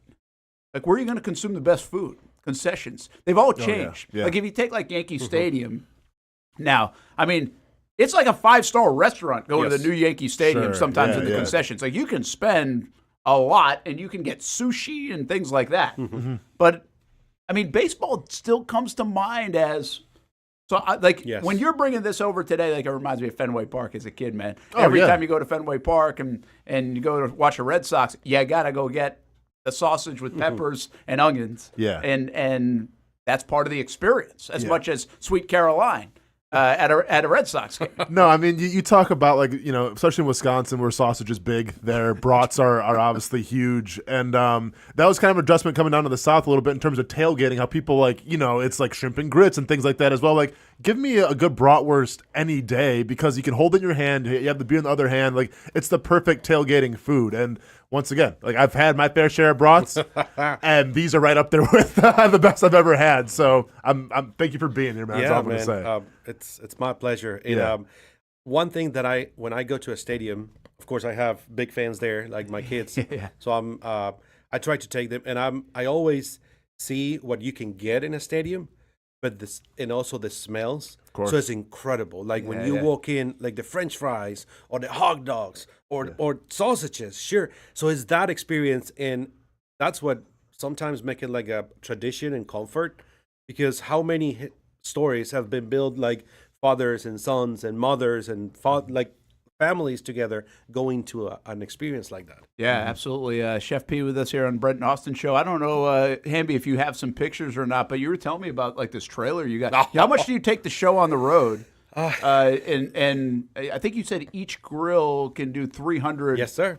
Sausages. Man, it's imagine like a normal grill like you can have in your house. Yeah. And just put a bunch of steroids. We just wanted to make it big. We just want to make it big and loud and shiny. So there is a company that literally they take, like when you go to a restaurant, they take your order. Oh, Sure. I want a burger with pickles and onions. Okay, I want a grill with this amount of space, with all these different gadgets, and they just made it. It took like 6 months, but it was incredible. So now, are you talking propane? We going wood here? How we charcoal? What are we doing? We have both. We have Of course you do. propane. Yeah, yeah. In the propane, we have lava rocks. So Okay. the heat expands. That's a great tip for your grill if you're buying something like that. And then we have a big smoker. Sure. And we have fire. Yeah, yeah. Oh man, Have it all. it's great. Culturally, coming Yes. over from Poland, again, 7 years ago, do people tailgate No. before sporting events and things like that, or was that a new kind of thing when you saw that? Well, I because we are in a sports show, I can share freely. Like in Poland, you have different rules. Let's say you go more for soccer, but then the fans are very passionate. I see that you have a UFC shirt. Yeah. So I remember my teenager years, which is a long time ago, so everything is legal now. But man, you met under a bridge and you just have fun. Yeah. Like, yeah. You know what I'm Yeah, like? of course. Fist fights, and Yeah, so yeah, you can yeah. go to the stadium and have fun too. So Yeah. we are. I think that's where our tailgate goes. And now you have for sure food places that you can buy, and you can buy the zapiekanki, which is like Polish pizza. You have big. I probably will make those. There's a huge baguette, and then you put like over 10 sausages, and there's 2 people eating them. Wow. This is great. Wow. By the way, everybody now at the sporting events, and like if you go to college baseball World Series or a big Yes. event NCAA tournament, they're looking for that next big concoction. Yes. So just there's an idea. Like Yeah. come up with something huge and sell it for whatever it sells in the concession, but it goes kind of viral now. Yeah. Right? It's so simple because you don't have to elaborate so much to put, like you were saying, oh, I want to put all the condiments and everything. If you have a good product, whatever it is, if you have the shrimp and grits of your, like, that's your thing, perfect. Just offer it like it is. People are loving the authentic now, and just like offer it, put that passion that you have in it, and man, just share it. Share that joy. I mean, it's a thing. Like a great steak doesn't need the A1 or anything, right? Same thing with a Oh, great no. bratwurst. It doesn't need anything on it, man. That's true. You know, No. and that's the truth here. Chef P, have you ever had a sausage competition, like whoever can eat the most? Have you ever hosted one of those? Yeah, when here in the States, no. But in Poland, we have a freezer. It's very similar to this. So all the guys from the farms come, and you have some vodka and beer, and then you start eating, and whoever eats the most, that's the winner. So I don't know if that counts as a competition, but we can Seems figure like a something. competition to me. I feel like everybody wins that one. Yeah. Everybody wins. You guys actually were talking. I don't know what you said, Yeah. but what I was mean, it? well, obviously, growing up in Wisconsin, it's a big Norwegian and a Polish community, and we were talking about some Polish beverages, I guess you would call them. Polish vodka, Yeah. Żubrówka. Wow. Yeah. You said something really interesting. It comes from the fields, the farms, right? So every bottle has like a grass, like a piece. You can see it, and that grass is a very specific. Gives very specific taste to the vodka. Interesting. And there's a legend that people will tell you, like the grandpa will tell your dad and things like that, that grass grows only in battlefields. And of course, in Poland, you have a lot. And that grass is eaten by bison. So if you get more drinks than normal from that bottle, you will feel like a bison. And then people get crazy. I did, and I had no idea why. And then now it's good to know the story behind it. Yeah. So, No idea where you were. Pretty much. Maybe. The Brent Austen Show, hanging out with Chef P. Sausage Dudes is the place to get it is in Publix, of course, in the frozen section. Place to get it for us right now is right here in studio. TheSausageDudes.com. You can check out the story behind everything, the different kinds of recipes, and more information on what Chef P and his partner have done. I can tell like the passion you have for this. This is a combination of maybe a little family history. This is a passion for food. It's a passion to help others and a mission. Yep. We've talked about the Boys and Girls Club stuff, which is really cool to tie all of those things in. Everybody has their own unique passion. Correct. But I mean, this is yours, right? I mean, this is not. This feels like less for you about. I mean, hey, business is business, but it's deeper than that. Yeah, I think it's everyone will do what they were destined to do when they have like that passion just driving them. And I have tons of stories, and I talk too much sometimes. But it's just that. Can't do that here, man. I know, right? I know. It's just like follow that part. And what make me wake up in the morning is like, let's make some sausages. But what can I do with those? Yeah, sure. So that's the part. Really cool story. Cool background. Good to see your kids hanging out. We'll see if they're any better at Pac-Man than Hamby is. He's not very good, our producer. But if you get like over 12,000. Say something. You're good. Raise your hand. Bong. You've beaten Hamby. Well, thanks for popping in. Thank you guys for having me. They're delicious, man. They're awesome. Keep up the good work. And, yes, sir. And look forward to eating the rest of the 125 you brought over this morning. Yeah, for sure. Let's go ahead and start loading those bad boys up in the car here. Good luck with your workout today, Austin. It is what it is, man. I'll have to power through. They will work it out. We'll take a break. Take care. Brent Austen Show. Back to some football talk. How can we create the perfect quarterback? And does Trevor Lawrence have some of those traits? Is where you get the perfect sausage. SausageDudes.com. You go to Publix in the frozen section. 4 different kinds to try it. We're going to try the other kinds right now.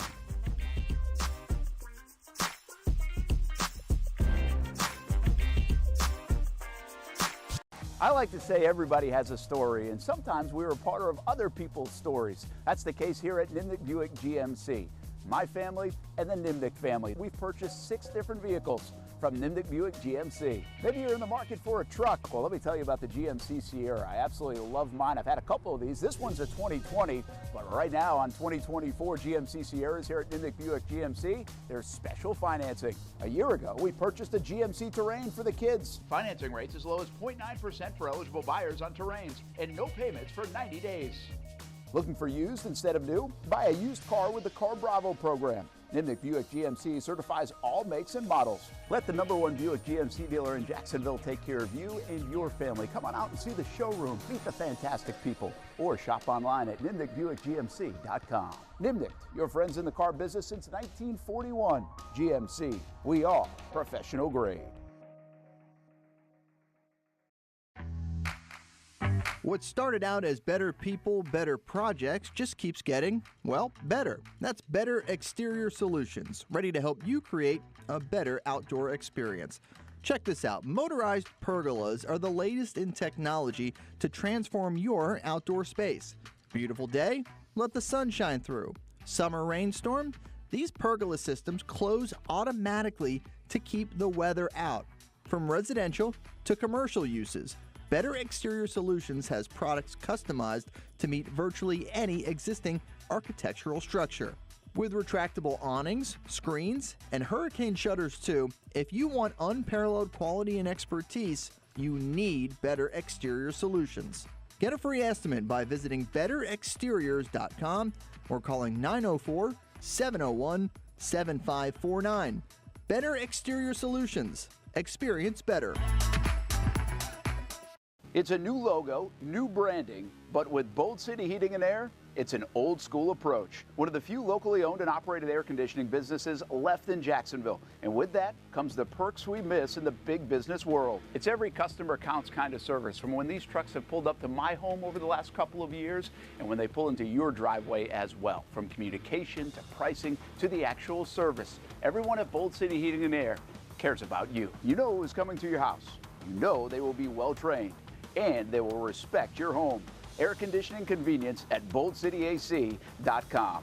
The folks at Bold City Heating and Air also know your AC unit is important and can be a big expense. That's why they have financing to help. No payments, no interest for 12 months on new systems.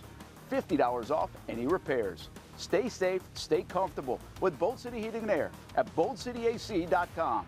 Homegrown in your hometown. Bold City Heating and Air. Thank you for making Action News Jax the best in Jax and Folio's Best of Jax 2023. Best TV station, Best TV newscast, Best TV morning show. Chandler Morgan voted Best TV anchor. The Chief, Mike Burrish, voted Best meteorologist. And Brent Martineau voted Best TV sports anchor. And while you're on the go, Best news website and Best local blog, The Burrish Blog. Thank you for making Action News Jax local coverage you can count on. Stop by the new car sales event happening right now at Greenway Kia at the Avenues. $500 in a job gets you in a Kia. And Michael Montiero and the staff here at Greenway Kia are here to make it happen. Experience great customer service and become a part of their family. And while you're here, check out the Kia Forte GT line, full of comfort, innovation, and has driver assist technology. And how about the affordable new Kia EV9, the fast-charging, all-new electrical SUV with high-performance capability, 3-row seats with 304 miles of maximum driving range. Over 1,000 new Kia models, some starting at $199 a month. And as always, get the 10-year, 100,000-mile limited powertrain warranty. Come shop at Greenway Kia at the Avenues, located on Phillips Highway. You can shop online at greenwaykiaattheavenues.com. And remember, $500 and a job gets you in a Kia at Greenway Kia at the Avenues. When you think sports, you think Action Sports Jax, the official station of the Jaguars, on location for every game. But the most experienced team in town doesn't stop there. From high school football to the big events in the area, Action Sports Jax is always on. Now, we take that to a new level. Action Sports Jax 24/7 is around-the-clock coverage of the teams you love and the moments you can't miss. The best local sports in Jacksonville on Action Sports Jax 24/7. Welcome back to the Brent and Austin Show, streaming on the Action Sports Jax 24/7 network. Hey, welcome back to Brent and Austin Show, Miller Electric Center. What's happening in there is the big question over these next few weeks. Again, owners' meetings coming up on Monday, then the NFL draft later in April. That's in Detroit. We'll have a bunch of draft coverage. We have Shock Your Mock season on the horizon as well. Get your brackets ready because we're doing it a little bit different than years past. Really a lot of fun hanging out with Chef P and his kids and family and Sausage Dude. So thanks for feeding the crew. Yeah. But can we do that like once a week? Well, I feel like he also said he's going to leave some more for us to take home. So can that be like a I once a think week dinner is segment? going to be Like we set can for a couple talk days. sports around brats, sausage. It goes hand in little hand. food, a little cooking. Hey, People love to cook. it goes hand in hand. We get a little cooking tip each day, each week, something like that. Was it kind of a culture shock to you, Brent, when you came down here in terms of tailgating? How different it was or not? Well, yeah, here's a culture shock for me, although remember, coming from Rhode Island, we don't care about college football. Okay. Like, seriously, don't care. Like, we care about the Red Sox and, the Patriots. But you're still tailgating a Red Sox game. Like, Yeah, I would say different. The tailgate experience was at Patriots game. Gotcha. Like that's where I experienced tailgating, but again, like more professional teams. Boston College was somewhat close, but I always say because there are so many Catholics in New England and Rhode Island that Notre Dame was really the team. That if you watch college football, like I remember my grandfather watching Notre Dame in the afternoon. Okay. So culture shock was when I went to Ohio State. And I'm like, oh, my gosh, everybody here loves Ohio State. Doesn't matter if you live next door or 150 or 80 miles away or whatever. Everybody loves them. Then my first job was in Louisiana, and everybody loved LSU more than anything else. The Saints were terrible at the time, so they loved LSU more than anything. And then obviously end up coming down here too. So you get a little different experience. I would say the college football stuff, though, was – I wouldn't say culture shock because I loved watching college football. Like I loved watching Florida State and Miami, and like I watched every sport possible as a kid that was on TV. So it was a big deal, but it just wasn't a big deal to everybody else like it is down here. Well, and to me, it was just a culture shock because like coming from the Midwest and up north in Wisconsin, like you'd go, whether it's obviously the fall and it's getting chilly outside at a college football game, or you're talking about the summertime going to a Brewers game, like nobody ever like wore their Sunday best. Like no one's wearing boat shoes in Wisconsin. No one's wearing like polo shirts to a tailgate. Yeah, that's a good point. Like that was shocking to me to come down here, and it's like, we going to a tailgate or we going to like church? Because that's what it seemed like. I mean, obviously the Florida Georgia weekend amplified that to the nth degree. But it was always wild to me where, like, up north, it's more of, like, just, man, come casual, come as you are, sweatshirt, hoodie, whatever you want to wear, and, like, you're not trying to impress anybody. Down here, it's like we got girls in sundresses and dudes rocking polo shirts and it's the Sperry's and the fresh new shoes and everything. It's like it's Old Row. We're tailgating, man. What are we doing here? Well, that's why I really want to go to the Grove. And everybody says, like at Ole Miss, that's like the place to be. Yeah. And a lot of it is because they're dressed to the nines. It's a little bit of a different feel, right? So you're not going to get that in Gainesville. No, it's I appreciate that. By the way, like some people I'm not will like tuck my shirt in to go drink a beer at a tailgate. You kidding me? You know where I got a little bit of that kind of. I guess flavor, if you will, is covering horse racing. When I was up in Albany and Saratoga, New York, like you cover a little bit, like you go from sundresses to major hats to flip-flops. Like it's got everything, right? And watching like big time horse racing events. And I think the Kentucky Derby kind of takes it to a different level. Now that's different, but I got that feel, and I think college football has that around tailgates. I think you do get a little bit of that mixed people shopped at different places type of feel to get there. Brent Martineau, Austen Lane, Jason Hamby, Brent and Austin Show. Build the prototype quarterback. Yes. What does it take to build it? How would we build it? Is Trevor Lawrence close to it? Sure. What do you got? Well, so here's an exercise. I'm not sure if we have any viewing images to help us along on our journey. Look at this dude right here. Hamby comes ready to roll. The kids' corner graduating to the teenage corner. Nah, we're keeping him in the kids' He's back in the kids' corner. Never mind. Sorry. Don't worry, we'll cut up your sausage.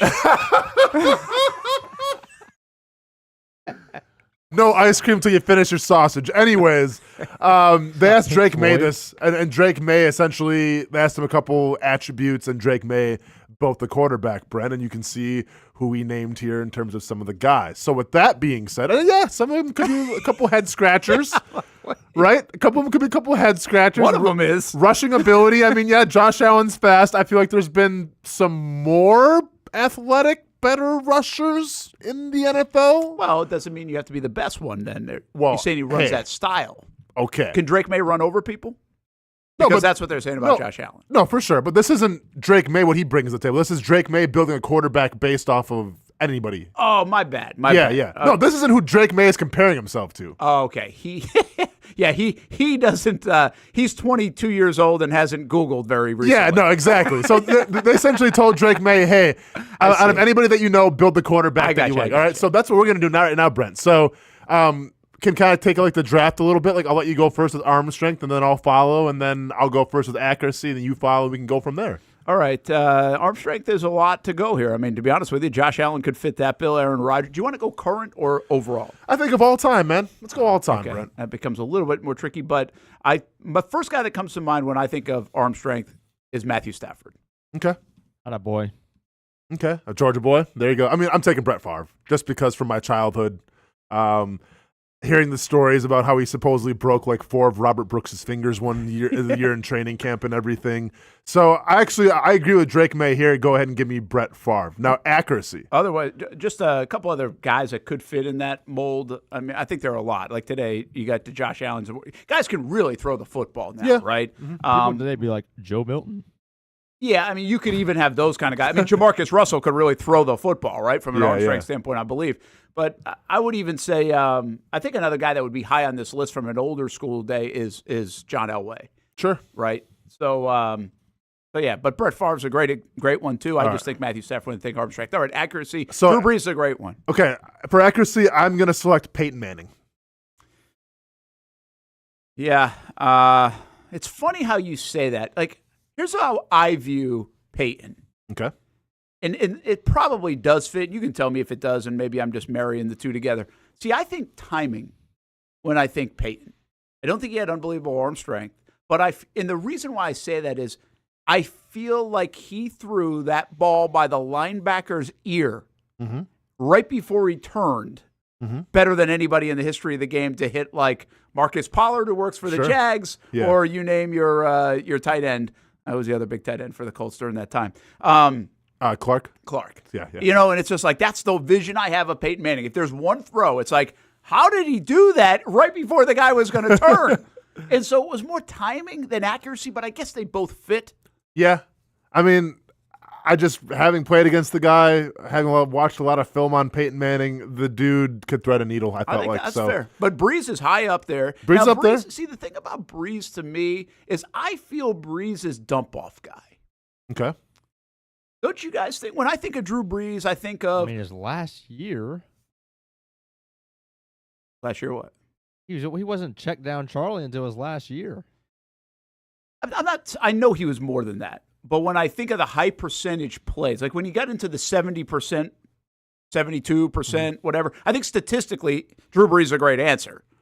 But I think a lot of that was like Alvin Kamara caught like 5 million passes out of the backfield. Yeah. And having Michael Thomas help to run those quick hitch routes or whatever. Yeah, and you know, like routes. Tom Brady had this too. Like he threw the backs a ton.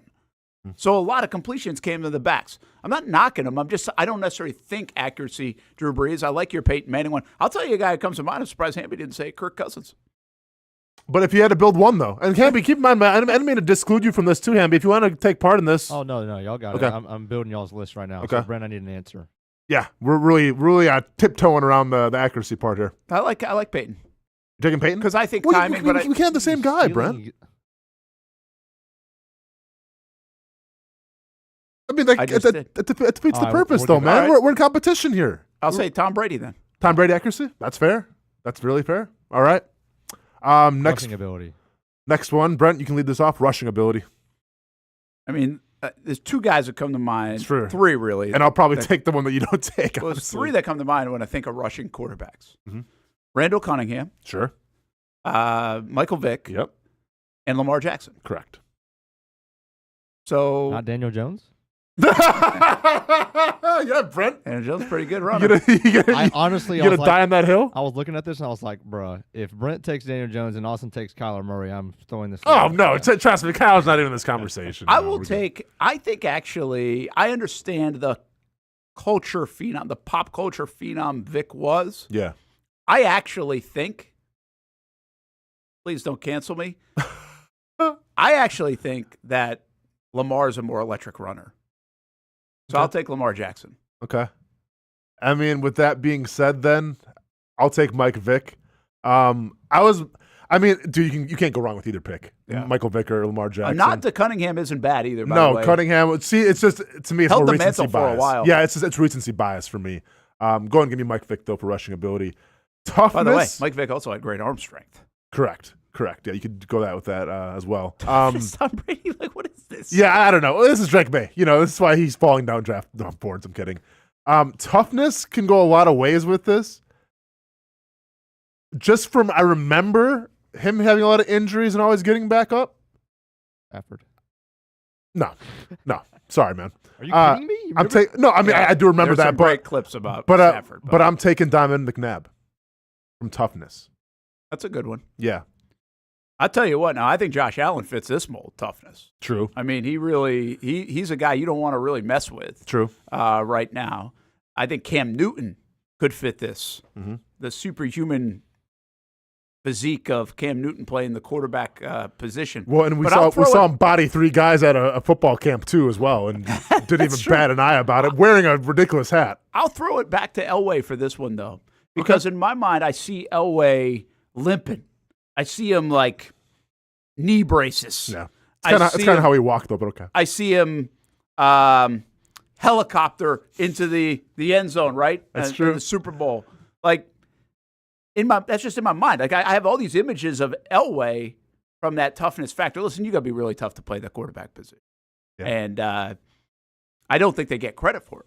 But I think you do really have to be tough. I can't believe he said Tom Brady. That guy, he would not come to mind. I mean, Tom Brady, to me, has never really taken on a defender. He gets out of the way. Him and Peyton Manning got out of the way. He got rid of the ball in like 1.5 seconds. He's not getting hit at all. That's a goofy one, Drake May. I mean, come on. Come on, Drake. All right. You could have probably put Tom Brady for rushing ability before toughness. To me, it's my pick with size, and I'm going with the guy who I played against a couple of times. Whoa. Oh, sorry. Brent's turn. For what? Toughness? For size. No, For his toughness, turn. you took me. Oh, no, you're right. I'm sorry, man. Yeah, that's my mistake. I had the toughness. I picked Donovan McNabb first, and you picked. So, yeah, you have size. Sorry. So it's my turn for size. Why does Josh Allen fit all these categories? He kind of does. He kind of does. Big dude. I'll go back to what I said. I don't know if there's ever been a more physical specimen than Cam Newton playing the quarterback. Good call. Taking Cam Newton? Yeah. I'm taking so based off just size alone. Now keep in mind, I have the rushing ability of a Mike Vick. So this is just based off body type and size. This dude's size, like, he made it almost impossible to bring down. And I think sometimes it got him hurt a little bit. But once again, we're going based off just size. Give me Ben Roethlisberger all day. Give me Big Ben. Dude was hard. Imagine to a bring. Roethlisberger running like. Imagine a Roethlisberger running like Mike Vick. You couldn't even do a creative player like that on Madden. That wouldn't make any sense. That's good. Taking Big Ben. You know what's interesting? There's a lot of. I think there's some.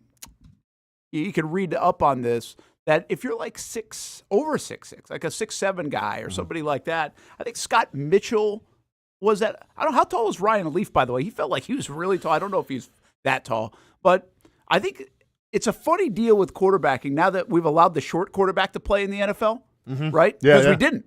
We never did. Like, you had to be 6'2", 6'3". Ryan Leaf 6'5", 235. Oh, is that it? Okay, I thought That's he was tall. No, I know. I just thought he was. But 6'5's okay. Like, Trevor is on the high side, is what I'm getting at. Yeah. At 6'6", that's about as tall as you can be playing the quarterback position.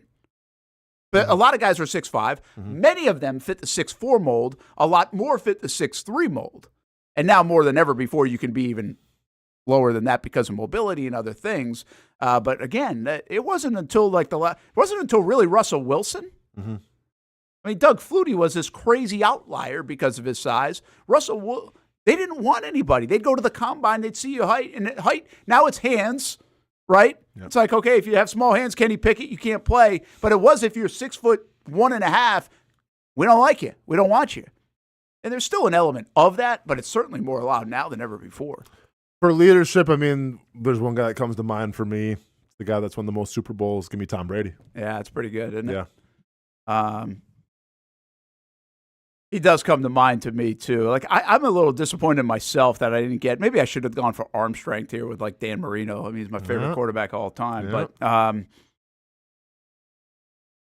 yeah, I think Brady's a hard one not to have, right? And here's the thing about Brady, which is fascinating to me.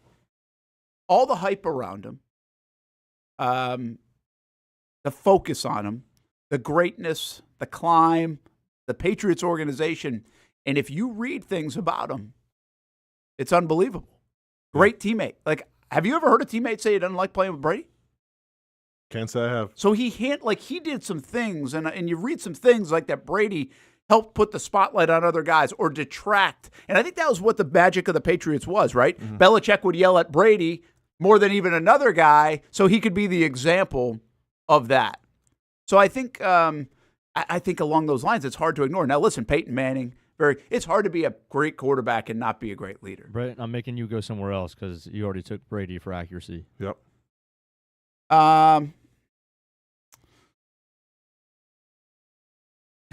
Brent's feeling the pressure. Phillip Rivers. For leadership, how many Super Bowls he win? Leads his family of 10. That's a good point. You know what's crazy? I'll give you another crazy one while I'm thinking about this. Deshaun Watson coming out of Clemson, that was like his number one trait that people would say is an unbelievable leader. Yeah. And then obviously he becomes a hard guy to follow at this juncture, right?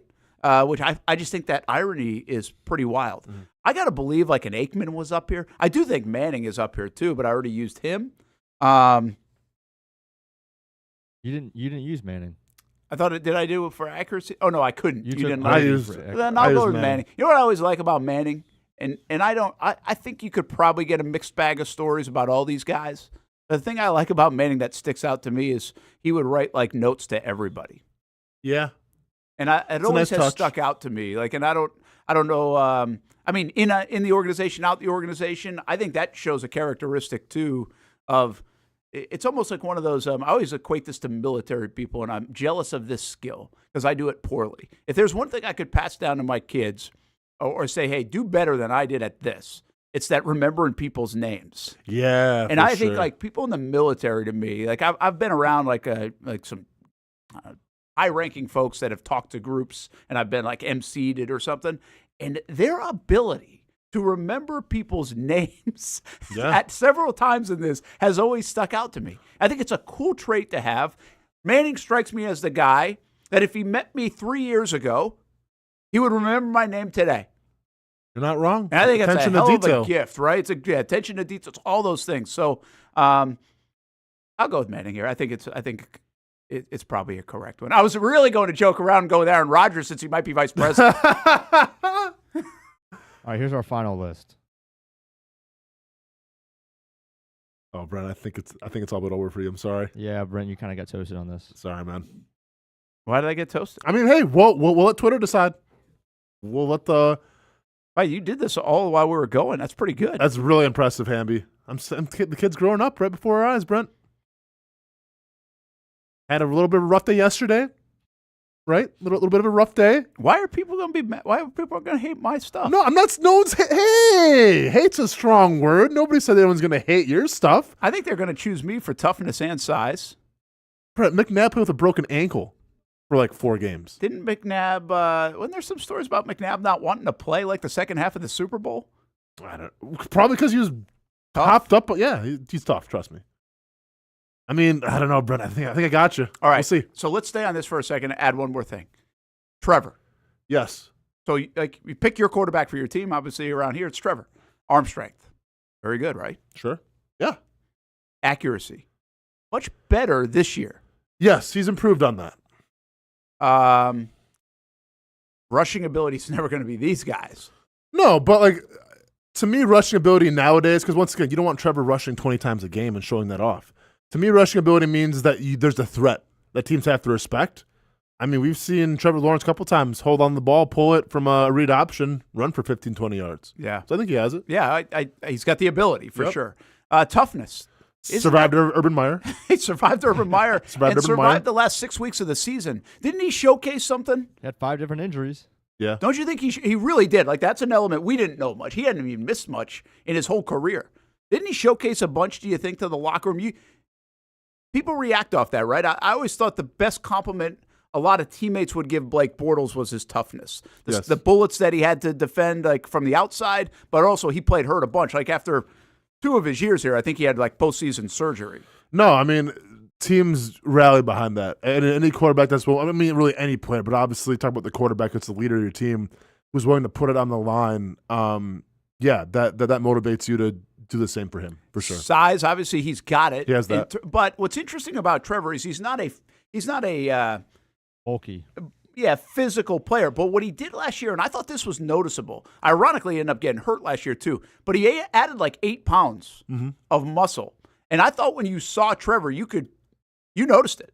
Like that was a big deal probably for a player like him because he does not have like huge legs. Yeah. He's also not like a scrawny guy, but he's not like rock solid. Doesn't have that Patrick Mahomes trunk that you've been He does not. that you've been preaching. You know, Well, it's he just doesn't. No, I mean, he's not built that way. No, it's fine. You know, like Patrick Mahomes got like that old school Oldsmobile trunk, and Trevor Lawrence has more like a Ford Escort. It's fine. But Austin, this is fine. actually a big deal in the quarterback sneak game, in the quarterback sneak conversation. This is one reason why there's a thought that he's not the best at it. His length is good for his over-the-top stuff that he tries. Okay. But his push of the pile, which you do have to – now, listen, Tom Brady was good at finding his way. I was just going to say that. Tom Brady's arguably the best quarterback sneaker of all time, and in terms of like strength. Come on. It is, but the Jags, I'm telling you, they hesitate. Now, maybe it's more Fortner, and that's what you always wonder. Was it always their problem up the gut? Could they not get enough of a push? Is that why they didn't do it? But it'll be interesting with Mitch Morse if he becomes a better, in their eyes, sneaker. There is, remember Urban Meyer? We haven't practiced it enough.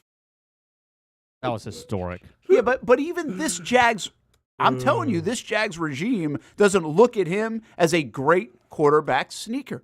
I don't know what that means. I don't know if that's that hard. No, then go to the Tom Brady school of quarterback sneaks, because I watched Tom Brady do it time and time again. And in terms of athleticism, listen, Tom Brady is a lot of things. Elite athlete may not be one of them. But do you think some of that is his ability to get the ball from under center because everybody's playing out of the shotgun? Now, Trevor does go under center sometimes, but it's still not like a second nature thing. Does that play into a quarterback sneak? Getting the snap, finding a lane, those kind of things, because it is kind of it's an ad lib situation, right? You got to pick that left side, right side. Now you might have intent to go one way before the snap, but if they block it up, Brady seemed very good at that.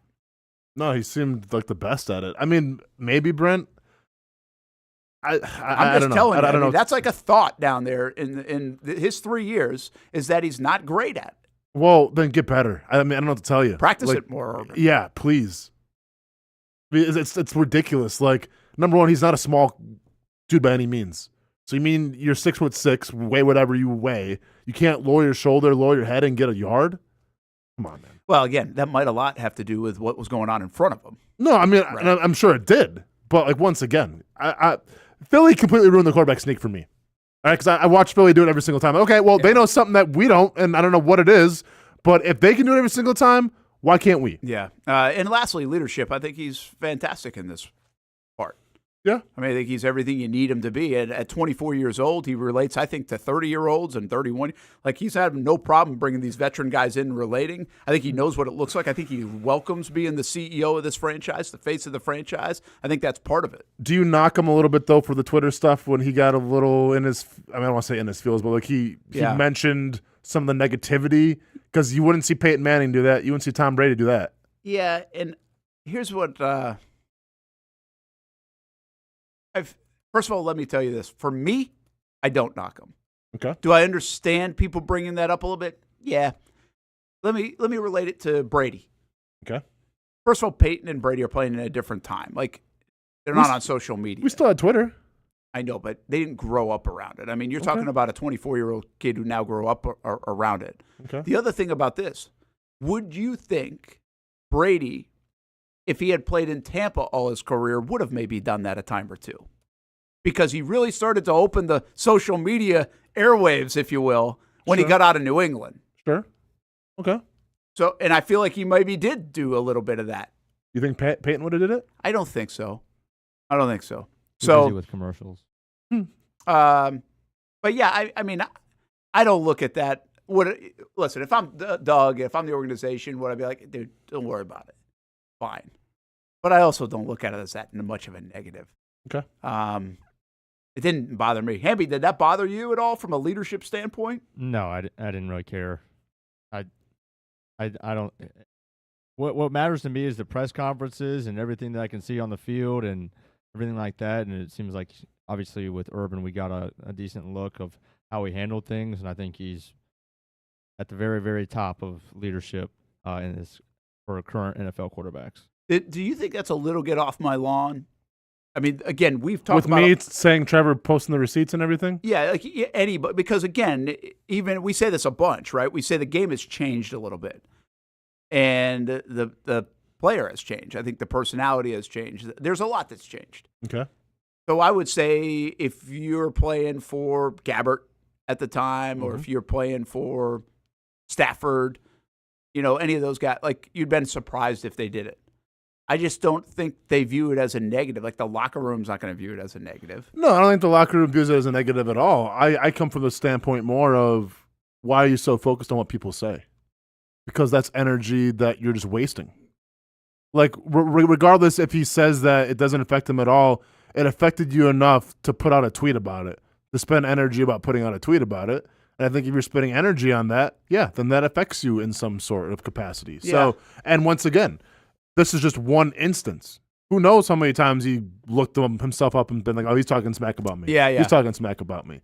So, to me, it is a concern in terms of your whole mindset of like, now you're letting people dictate your mood, your attitude when you're supposed to be the quarterback of the franchise. Yeah, listen, I get what you're saying. I really do. I really have no problem with it. One, because I think these guys have more free time than people want to allow them to have or think. Like, I don't think it's 24 hours a day, football. I think they can decompress a little bit, and sometimes you're scrolling through and you might see one person say something. Maybe it's Richard Sherman that started to make headlines. It's impossible not to see it, and you're like, okay, I'm taking notes or whatever, right? And it's a way for them to communicate a little bit with the fans. And by the way, when they're doing it, when it's going well and you're taking receipts and taking notes, you're like, yeah, let's go, Trev, right? Yeah. When it doesn't work out, it's a little bit different. And listen, I'll admit to this. He's 24 years old. He's not going to be the perfect everything. Like, that's ridiculous for us to think that way. So if that was a dash of immaturity on his part, so what? He won't be doing it in a year or 2 years. That's part of growth and everything else. So I guess, I don't mind acknowledging it. He is not a perfect player, perfect person, perfect anything at the moment. He's growing and already had to get through stuff. So if that's part of the growth curve, it'll be interesting to ask him in like 5 years. Should I have done it or not? Yeah. You know what I mean? Yeah. Maybe today he would answer it, but I think he really will have perspective on it in like 5 years down the road or 3 years down the road, whatever it might be. Take one more time out here in the Brent and Austen show, and there's the new acquisitions for the Jaguars. It is hard not to notice Buffalo, the Ravens, Green Bay, and even the Patriots. And I know they struggled the last couple of years.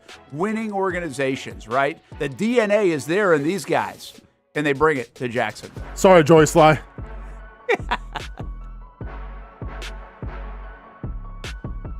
Alive Credit Union cares about our community. After all, it was founded by people in our community 70 years ago by a group of Florida Blue employees. And the mission still is to inspire financial wellness and give you a financially fit lifestyle.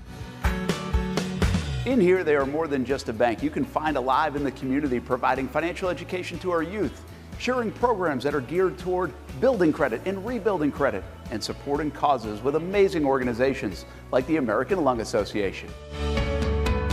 This March, Alive Credit Union will be back for the 6th time as a longtime sponsor of the American Lung Association's Fight for Air Climb. The event is March 23rd downtown. Get your team of climbers, family, friends, co-workers. The event will be emceed by Action News Jax's Garrett Biedenbaugh. Be a part of our community and become a member of Alive Credit Union today. Find out the many ways you can be inspired in financial wellness at alivecu.coop. Navigating to that perfect car can be a daunting task. Trust me, I understand, but if you want to find the perfect blend of sales and service for your automotive needs, look no further than the Tom Bush family of dealerships. Here at Tom Bush, they do things right. Dating back to 1970, they've been a staple in the community, giving back and keeping everything local. With 4 different brands to choose from, BMW, Mazda, Volkswagen, and Mini, there's a car for every member of the family, and the customer service is second to none. Looking to add an electric vehicle to your fleet? Tom Busch remains at the forefront of new technology with plenty of staff on hand to walk you through the future of driving and help eligible customers file for that EV tax credit. Whether you're looking for your future driver's first car or you want to step up to luxury and arrive in style, the Tom Busch family of dealership is the only stop that you need to make. Stop by the showroom or check out the inventory at tombusch.com.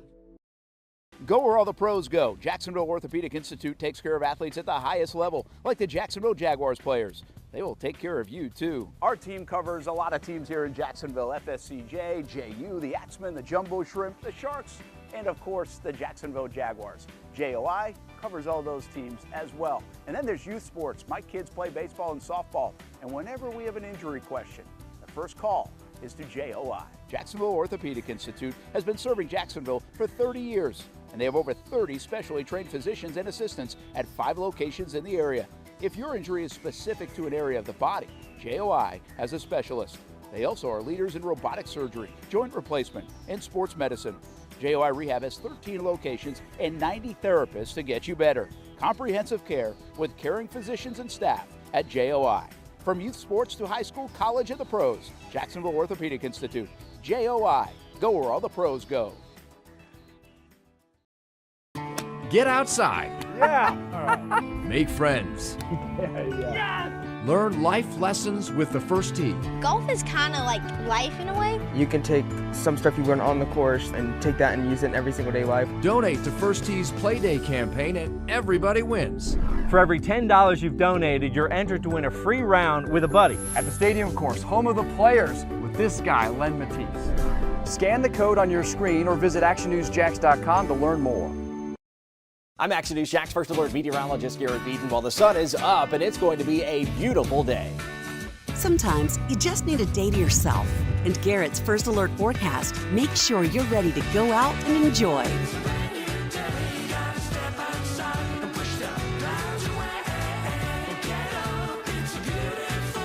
Garrett and the Action News Jax This Morning team, helping you start your morning right. Discover how good your water can be with a new Connecticut softener and drinking water system. Connecticut's twin tank non-electric softeners are the most efficient softeners available, and their drinking water systems remove up to 99% of contaminants. We know that at our home. You can find out as well. Right now, you can save $1,000 or more when you bundle the Connecticut Premier Softener with a Connecticut K5 drinking water system. The experts at CGC Water Treatment and Plumbing will test your water for free and determine your water score. Don't know your water score? Well, CGC will find out and recommend the appropriate Connecticut water treatment solutions to improve it. The higher your water score, the better your water. Call 904-552-1242 or visit cgcwater.com. That's 904-552-1242, cgcwater.com. Financing options are available with approved credit. CGC Water Treatment and Plumbing are proud partners of the Jacksonville Jaguars, and I'm a proud customer of CGC Water Treatment and Plumbing, an authorized independent Connecticut dealer. Florida license number CFC 1432579. Welcome back to the Brent and Austin Show, streaming on the Action Sports Jax 24/7 network. Almost time to put a bow on this show. We'll take it until 1 o'clock. Again, we're kind of excited today because right at 1 o'clock, assuming everything fires, which I have trust that it will, Cup date with Stuart Weber. And then 1:30, our celebrity shootout from the Players' Championship 17th hole with a handful of celebrities. That show is coming up at 1:30, and then 2 o'clock we'll be back in the saddle right here with no gate fees, talking high school baseball, softball, have our power rankings, committed to the uncommitted. Joe Mercadante from UNF Ospreys, also Jennifer Shields from Baldwin High School softball team, and we'll also talk a little bit of youth sports about NIL, transfer portal, all the rest. So that's going to be the topic today. Invite you back on the Action Sports Jax 24/7 network to stay really until 3 o'clock. You can do that on the Action News Jax app and also on actionnewsjax.com. You will not find the next hour of shows on social media. You can most likely find no gate fees on social media as well, but we'd love you to watch right on the network on Action News Jax app. Hamby is on screen because he wants to make sure we get in noontime news, I think. I only want your opinion on one thing. All right. Marvin Harrison Jr. just pretty much yeah. saying, all right, y'all got what y'all got. My film was enough. I'm not doing nothing. I'm glad you brought this up because You're I not gonna wanted see to me get at to the it. combine. You're not gonna see me at my pro day. Nothing. I'm the best receiver available. My film speaks for itself. See you on April 28th. Mm-hmm. Yeah, here's the thing, okay? I don't think it's going to impact him. I think it's going to be a fascinating science to watch if it impacts his stock at all. Because most people believe, and I know recently the whole neighbor stuff was thrown up there, but most people believe he's the number one wide receiver on the board, could be taken 4th overall to the Arizona Cardinals. If he slips at all, this could be an indication. I don't think he's going to slip. I think this is going to be back on Brent's soapbox of, does the combine really matter? Do these pro days really matter? The film matters. Get a chance to talk to people potentially. That could matter. The medicals could matter. Those kind of things, maybe. But the running the 40, the lifting the weights, the cone drill, the catching balls for Marvin Harrison Jr., doesn't matter. So we're going to find out if it matters any bit. But we're also learning that the combine doesn't matter to some coaches and other front office people. They didn't go. Like a quarter of the league didn't even go. So it would be one thing if he was hiding an injury or something like that. Then it's like, all right, you're putting up you pay this guy millions of dollars. Is this guy really hurt or not? Like, let's find out. But that's not the case here. And like, he's explained himself prior a couple months ago what was going to happen, and he's doing it now. He said that he didn't want to train for a 40-yard dash. He didn't want to train for a vertical jump. He wants to train for an NFL training camp. And I agree with him from that standpoint of like, when you do your combine training, you're not doing football training. You're rewiring your body how to run, a sprint essentially, and how to get out of a 3-point stance for a 40-yard dash. That's what all your time is dedicated towards, not getting your body ready for the gruels of spring ball, going into training camp in the summertime.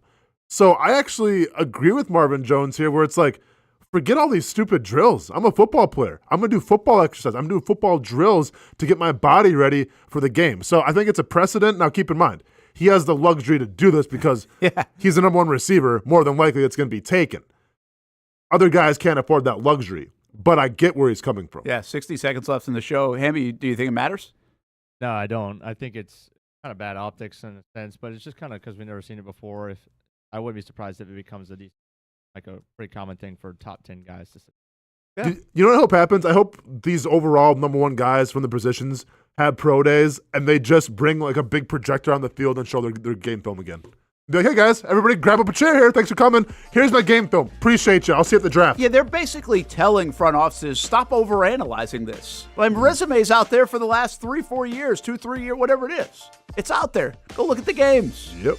And make sure you stay right here. Coming up next, Action Sports Jax 24/7 Cup Date with Stuart Weber, then the rest of that lineup.